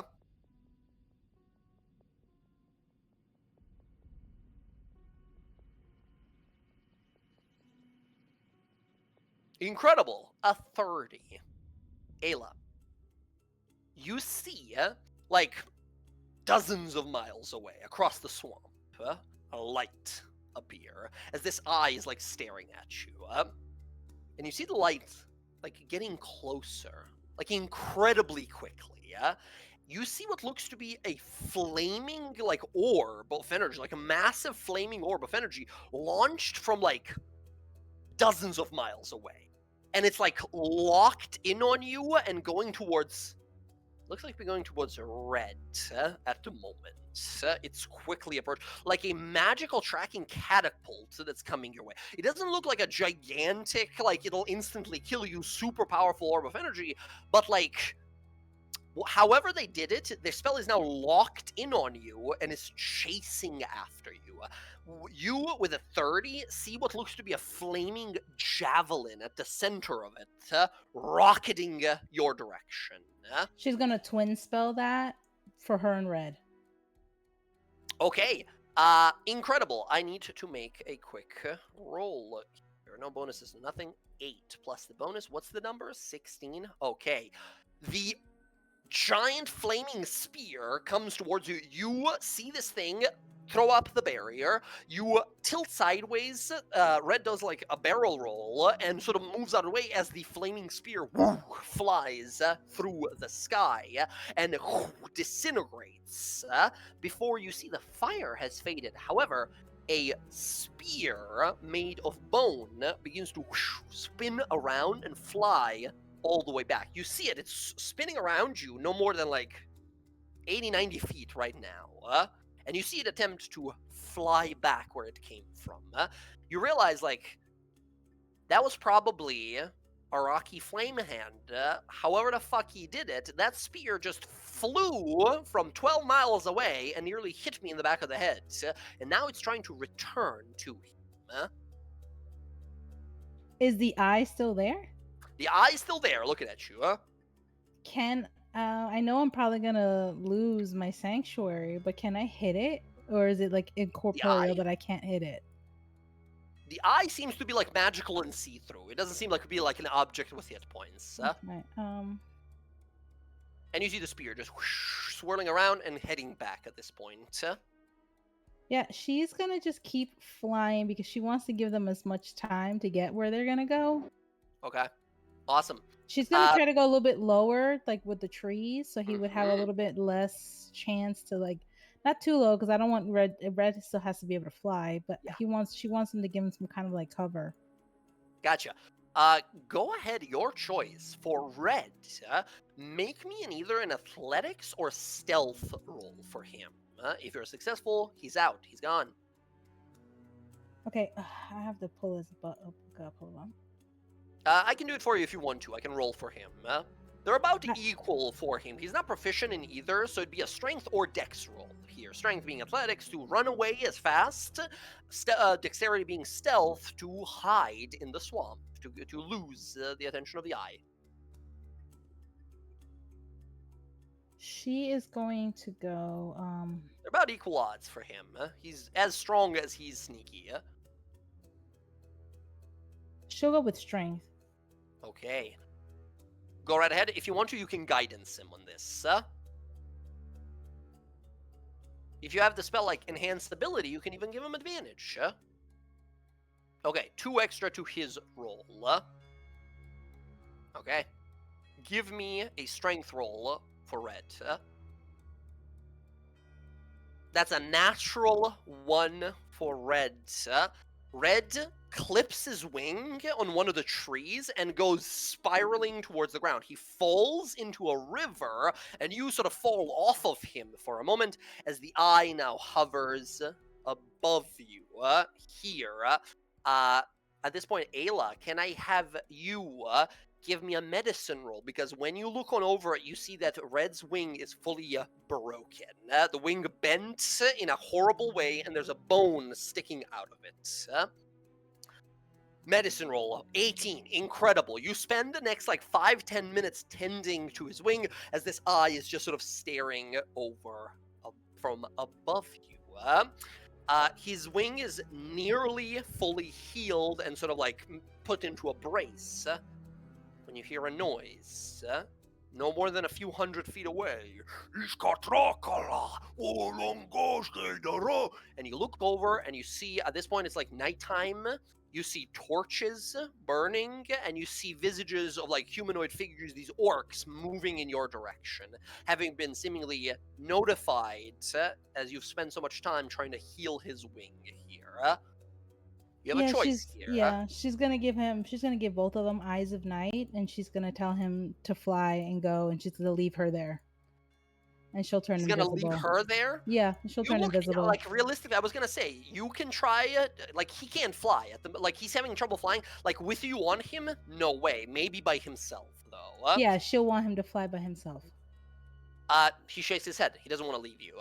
You'll have to give me an animal handling roll here to get him to actually, like, leave you. Because if he doesn't, you realize he's gonna try and fight the orcs, and there's a lot of them. And it's just you here. Your friends are, like... You left, like, 6 miles away. You flew away. You got it. You did it. You distracted them, but you sort of paid the price here. Yeah. 14. He recoils a little sort of kind of confused at the moment, looks around and hisses with frustration, but listens to your order, flies on up. You see him adjusting his wings, still in pain, kind of hisses a few times. She'll and then she'll tell him not to fly to like the friends to like to try to fly where her friends are, but like like she doesn't want him to go super far away, but she doesn't want him to start attacking these orcs. Oh my god. Oh my god. Okay. You, as he's flying off, you turn around, and right behind you, like no more 30 feet behind you, you see shapes begin to appear. Tall, broad, bold, and sort of like hairs pulled back. You see markings of like a hand on their face. You see like burned symbols of like a flaming hand at the side of their necks, green eyes that glow in the dark here. As emerging behind you is like 30 orcs. What do? You realize like it's not even a situation like I turn and run. You see they're like made like a crescent kind of approach around you. So like there's one way you can run, but you're running into a swamp, and these are orcs. You realize like I can't, you can't do that. Like you can't outrun an orc in combat. It's like nearly impossible. Unless you can like fly or do something. But you see like a bunch of them like emerge, axes, flails, shields, and spears as they sort of emerge and look at you, foaming at the mouth, ready, slamming their shields, ready to fight. I don't suppose you speak Orcish. No, she was when she wanted him to fly. She was gonna turn invisible. She was gonna use her invisibility. Okay, Hoping to go help. ahead. Go ahead and give me a stealth roll with advantage because of your invisibility. Yeah. Oh, incredible. Ayla, you begin to book it into the night here. I'm going to roll a d20 here. That is an incredible roll. They will need like a 19 or a 20 to beat you here. As a group, they do have advantage here. However, because it's nighttime, they also have disadvantage, so just a normal roll on the stealth here. Here's the roll. 21. Pretty damn good as a group. Not good enough. As you begin to book it away, you hear a sound in the distance. As all of these like fires and noise that has been made here, you see the orcs as you've like ran away and realize like you can't just outrun them. They're just like running around looking at you. You stay perfectly calm. You're staying there, letting them like pass by you. There's a guy that passes you like shoulder to shoulder. Big, broad-looking orc woman with a spear in her hand, looking around, sniffing at the air. As they gather, no more than like 20 feet from you, and they're like talking in Orcish, like confused and yelling, frustrated at each other, none of them being quiet, like loud, you hear a sound, as you are perceptive as always. You hear, at first, distant, faint, whistling sound. You begin to look around, realizing, like, I know what this sound is. Oh no. You look up, and like 600 feet away in the air, there is a purple comet that's coming down towards these orcs without them, like, realizing. Yeah? As you see within it, moving as before, a 3-headed creature with massive wings. You realize all this noise and attention has brought Titan over, that gigantic, like, biggest apex predator monster creature of the Jorhas area, making this an even worse situation. You have a choice here, realizing, like, he's not after me, he's after these orcs who are making noise. If I keep them here making noise, he's gonna be very much so probably content murdering them. Or I can just try to book it right now and see if I'm, like, not noticed by the gigantic flying thing. Yeah? No, she knows that we need as much as a distraction as possible, so she would want Titan to be distracted with them. Awesome. Okay. A minute passes of these orcs yelling, and then, like, you see them, one of them looks up like, shakes, like grabs the shoulder of the leader as if like if we had subtitles, like guys, and points up, and then a boom, a meteoric impact, purple magic energy in all directions as we see a crazed, sort of angry-looking goat head, a lion's head with a big pleased smile, and a dragon, wrathful and angry, breathing flames. Orcs begin to draw their weapons, go to fight them. They stand no chance. This thing rips them apart. You, with that, you see the eye now fixated on Titan, who looks up. The goat head says something, and magical dispel hits the eye and destroys the eye. As you hear more orcs yelling in the distance coming this way. At this point, with your stealth, you're gone. If you want to be, you just leave. You're out of the area. Yeah, she'll try with like going toward where Red flew and try to see if she can like because she told him to go halfway and stop, and maybe she can catch up with him. It'll probably take a while. It'll take you hours to find him, but you will find him perched above like a cavern entrance, just sort of sitting there. He sniffs, sees you, jumps down, and prideful beast that he is, he nuzzles his head against you happily that you're back. Yeah, she's gonna say I'm in Draconic. We're gonna have to find a place to like sleep and then find everyone tomorrow. He gives you just sort of a nod and looks back to the cavern behind him, where you see a group of like wild boars was sleeping. He killed all of them. He ate and killed all of them. Oh my god, none of them were plague, right? You don't see plague in there, no. Okay. They were evil boars, so he killed them. And she'll spend the rest of her night like trying to fix his wings so she can fly tomorrow with him, and then. Okay. Tomorrow morning, you hop on him. The night is spent peacefully, not exactly peacefully, because a few miles away you see fucking fireworks going off of these orcs trying to kill this chimera, right? As long as it's not us. Yeah, not you guys. Morning, you hop on him. A few healing spells throughout the night on him and such. Morning, you jump on him. You fly. You all meet back up. The rest of the party, Ayla's gone throughout the entire night. As you all meet up later, about like mid-afternoon, back in that village where you spoke with Ruka before. You guys are back over here. Rain is heavily pounding down once more. Visibility is very rough at the moment as all of you gather here. As you guys have been sort of tending to your wounds, dealing with whatever fucking terrible diseases there are around the swamp and such, all of you arrive first. Ayla is not here for the first part of this. As you guys make it back to the village here, you feel the rain pounding down. You see these Dolarav at first sort of alarmed to see you all, but then they sort of like realize like, oh, it's these guys. They go to approach you, and then you see their eyes flare up with confusion, shock, and then anger as they grab their weapons as Gron, this massive orc, steps out of the cover of the hut, the tent that is on the turtle. He looks down to them. He grits his teeth as all of them begin to approach him with their like spears and bows now trained on him. Ruka looks to him, slams her sort of fists together, and her arms and forearms turn into like stone, like obsidian stone. As Gron looks over to you, Alcina, and says like, I mean them no harm. I am no longer their enemy. Show them the head. He shows them his head.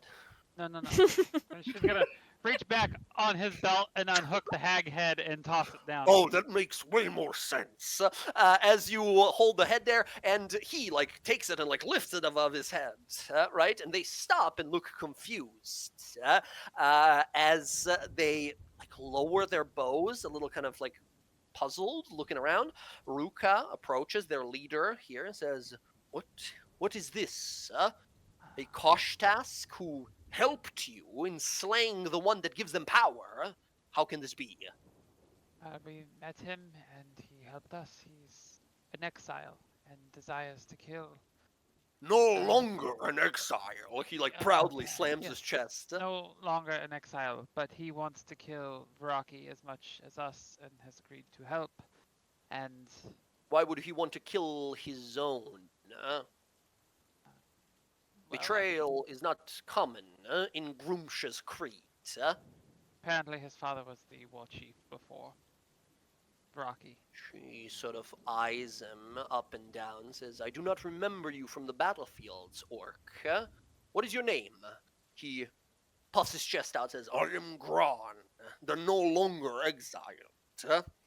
And she sort of stares at him. Ray looks over, says, like, you can't use that as your whole name. That shouldn't be your whole name. He looks back to her, says, I don't have a title yet. Why can't he? You're Illiveray of House Din Olios. You say it every time you introduce yourself. She, by the way, is currently like disguised. Says, "No, I'm just an elf. I'm just a no-named elf." She looks down to these Dolorav, who look suspiciously at her. As yeah, we can say you said that like in her head, right? Yeah. Because you had the ability. Yeah. She's like, she looks like a normal elf. She looks like a high elf. The Dolorav people kind of look around, look to Ruka. She says, "Very well. You've set out to do what we couldn't. How did you manage? The old witch of the woods, every time we try to approach her, she would as if predict it. She would as if know it. Always there would be orcs waiting for us. Did you fight any orcs on the way there? No, actually, Morgana tricked her into a conversation, and we struck. She was taken aback, and he took her head. Gron points over to Morgana, says, "This one, although disgusting and gruesome, is a great mage." They sort of look a little confused, look amongst themselves, says, "Very well, okay. This is a strange day, The Sky Spear will want to talk to you all, now that the witch is dead, This opens a lot of opportunities for us. Finally, we can plot to take down Araki and the rest of the Koshtask, hopefully succumb to their infighting, as they often do." You see Gran sort of like grind his teeth at that, but then looks on over and kind of resigns a bit, says, "My people are known to want battle more than anything. If Araki is defeated, a new leader shall be chosen. And perhaps..." He looks over to Olsina, who he owes a blood debt to, looks over to Ruka, this mighty warrior shaman, says, "Perhaps then we could speak of a peace, temporary or otherwise, between our peoples. I've always seen wisdom within the minds of the shamans of the Dolorav. I don't think Araki sees such qualities." Ruka sort of gives him this look of like, okay, eloquent orc, gives a kind of confused, half-hearted nod. Ray looks to the party, looks to all of you guys, after Gran sort of like leaps down off the turtle and brings the head, and he's like waving the head of this hag around, like, "Behold, the monster is slain, the false is slain." And these like Dolorav are like, "Okay, man, chill, like, we get it, you killed her, like, it's not that big of a deal." Like, he's like, "Rah!" like roaring the whole time. Ray looks to all of you guys and says, "The mission is going much better than I expected. It seems that not only we are able to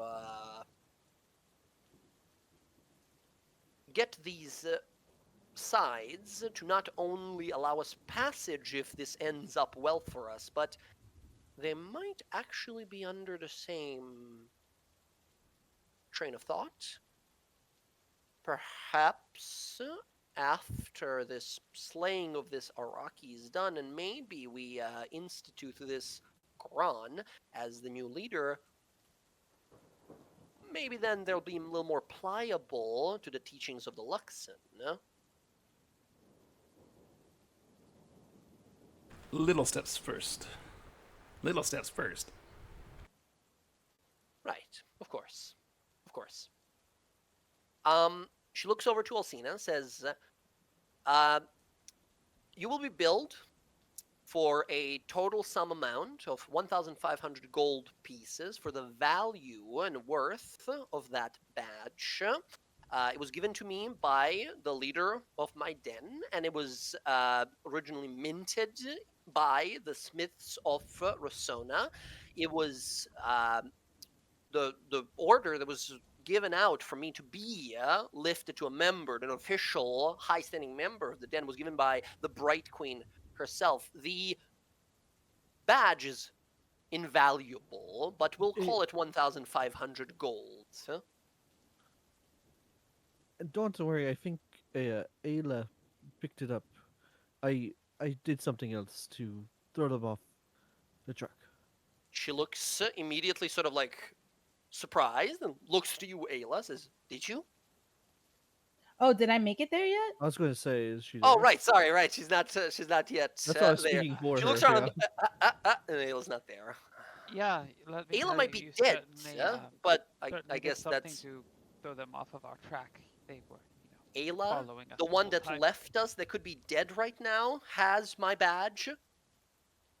I Yeah. believe so. Probably. Oh, my That she Luxon, is out I'm there. gonna. Have faith. She's not back in a couple days. We'll go looking for her.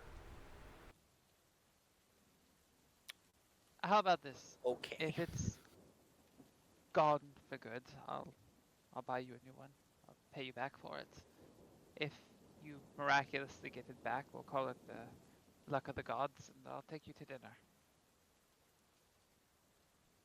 She looks to you a little kind of confused. Give me a persuasion check here. She's trying to like you, so no disadvantage. Just a normal roll here. I'm a piece of shit. 2,000 gold pieces, and we're done here. She walks away. Wow. Just angrily stomps to, well, it's like awkward. It's like getting into a fight with your significant other. You're like, I'm going to the other side of the house now, and then you walk away, right? What? So, yeah, there's not a lot of room on the turtle as she just goes to the other corner. What does Odo think of the flirting? I mean, I'm how just do you curious. see it? Alcina's trying to put moves on this girl you've been out with before. Captain Ray is her own person. Hmm? Yeah. Fair. Um, Like I think nothing she ventured, walks nothing by gained. you. I think she walks by Alondra and gives you the look like, I can't. This is so difficult being. And she just sort of walks by. I give her a reassuring pat on the shoulder. Mm-hmm. Uh, Alondra, you're still like, fuck, my back still hurts. That fucking old lady hugged me so hard, almost my fucking squeezed my fucking bones out of my fucking skin. Speaking, Man, I've been speaking of the old trying to- lady, Ouch. do I still have the black curse marks? Yeah, you still have these Ah. like lines going up your head. Yeah. Cool. You don't know what it does. You're not sure. You gotta have someone identify you or something like that. But yeah. Okay. About a half a day passes of you guys arriving here, staying here for some time, and then you hear a shriek. You look on up and out, and landing there on a massive draconic mound as a red sort of unfurls his wings and then tucks them in as the rain kind of pounds down on him as he kind of shakes his head. Stepping off of him right now, covered in like dirt and mud from the swamp, there is Ayla. Hey, Yeah, you made shoot. it back.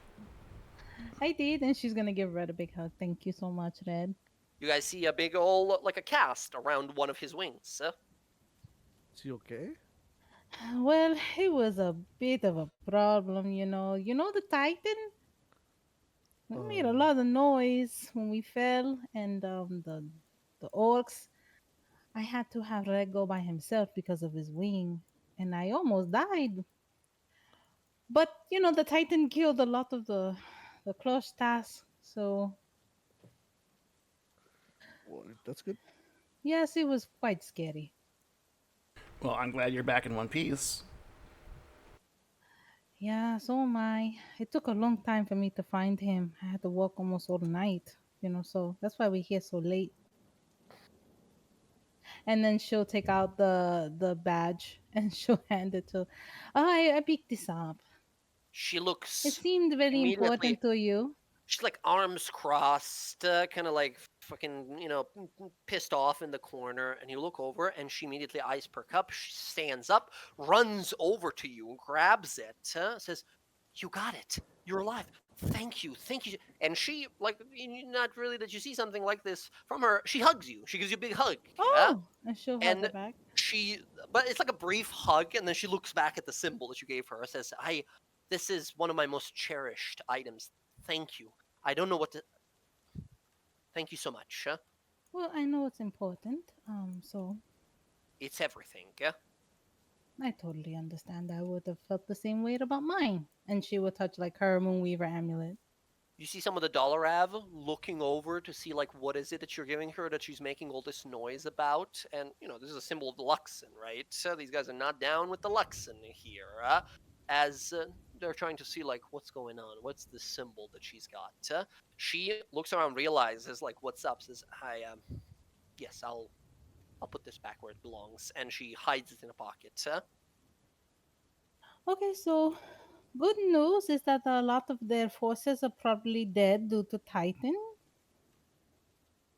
I guess that's good news. I mean, I felt kind of bad. Also, that Araki, he was able to shoot a like a spear at me from like really far away. Like it was crazy, pretty powerful. Will we have means to depower him now, correct? Something like that? I hope so, cause I mean, that was pretty freaky. Like, you're trying to think to yourself, like, what the fuck was that? How was he able to do that? Like, that's not possible. And then the spear went flying back to him. Like, how the fuck? If any of you guys want to, go ahead and give me an Arcana roll to see if you can figure out, what the fuck was that bizarre thing? Jeez, you guys. we- Okay, Did we see okay. it? I thought it was just her. Well, like Yeah. describing it, her describing of like there was a freaky eye chasing me, and then a guy threw a spear at me from 12 miles away. And the spear was Yeah. on fire. Ooh, okay. All of you guys thinking on it here for a moment. Ayla, with your 18 even here, nothing is coming to mind. Like, how the fuck is that possible? Alondra and Morgana, the Fey folk over here, you guys are thinking to yourself, like, huh. So it must be some sort of a, like, it's odd because like how would he know that she's there? And then of course it clicks to you like, oh, unless he's the one conjuring the arcane eye, the big old red eye that was floating around. Well, like fuck, how did he? What did he? So did he throw this thing or like what was it? And then Alcina, it comes to you with a natural 20, two things. That's red eye. Yeah, sure, red, but you don't think that was the color of Groomsh? It was a little different color you would associate. I mean, maybe you're overthinking it. Magic is color, whatever the fuck color the caster wants it to be, but like, it almost felt like there was some symbology to it. Like the red of it wasn't quite that of Groomsh. It was that of like blood. Odd. Something you just think of, like nothing that immediately clicks in your mind for that, but you realize like that was odd. It doesn't look like Groomsh magic, but it must be his magic. It must be like Araki's spell. He must have used. He's clever, this Araki. He's not just a warrior. He's probably a very powerful shaman instead of like a berserker barbarian or something like that. And then it clicks to you. He's a hexblade. He's a hexblade warlock. That was an arcane eye spell he was looking at us from. And he must have used, and you don't know like which one spell could actually, there's a lot of spells that could do this. He must have used some spell that targets a creature that you can see.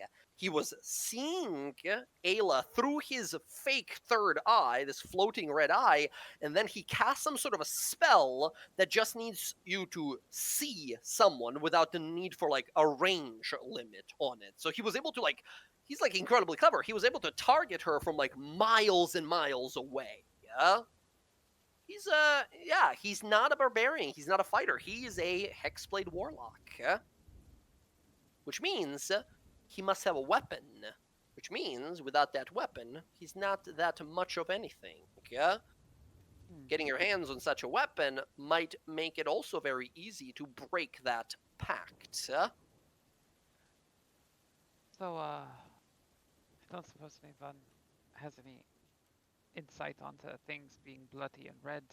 That's what that red color was on that spell. Is God maybe? That wasn't Groomsh though. Groomsh is like red rage. That was like blood. Would I know what it is based on Yeah. religion? Well, sort of.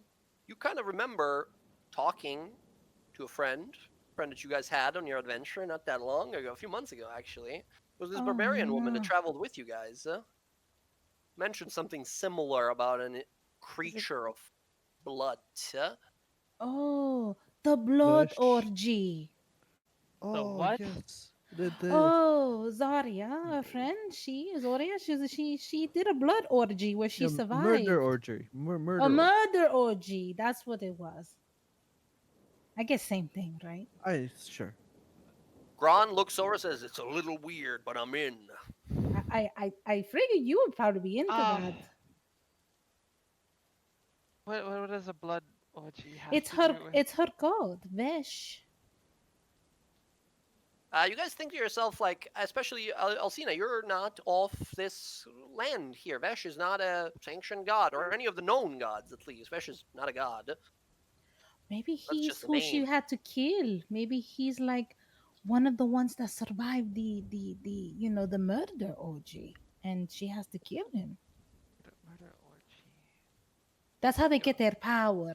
If they survive, then she has multiple like significant others, and then Yeah, they it's go like out and try to kill each other. Whoever's the yeah, last one standing is like the the winner. ultimate wife or husband or something. It's strange. They're like competing for her affection. Something Mhm. I'm familiar with. Let's say. Right. I Real know it's as pretty everyone's crazy. talking here, Morgana, an idea comes to your mind of like, out of all of them, some people sometimes in the deals she's made refer to the maiden as the bloody maiden. Is Oh she no. Vesh? Oh, Is she no. this Vesh person? Person that goes around making deals with people that involve cruel, violent, extra violent events? Oh Would she throw a no. blood orgy? You realize, I think, in that moment that you and your old barbarian friend, Zoria, might have had a lot more in common than you thought without ever knowing it. Oh snap! Well, she wants to kill him, so she has to be here in the woods somewhere. Have you thought about looking for her? She might have insight on it. There's no real way to find her. I think ask these people. They might know about her. Might have seen her.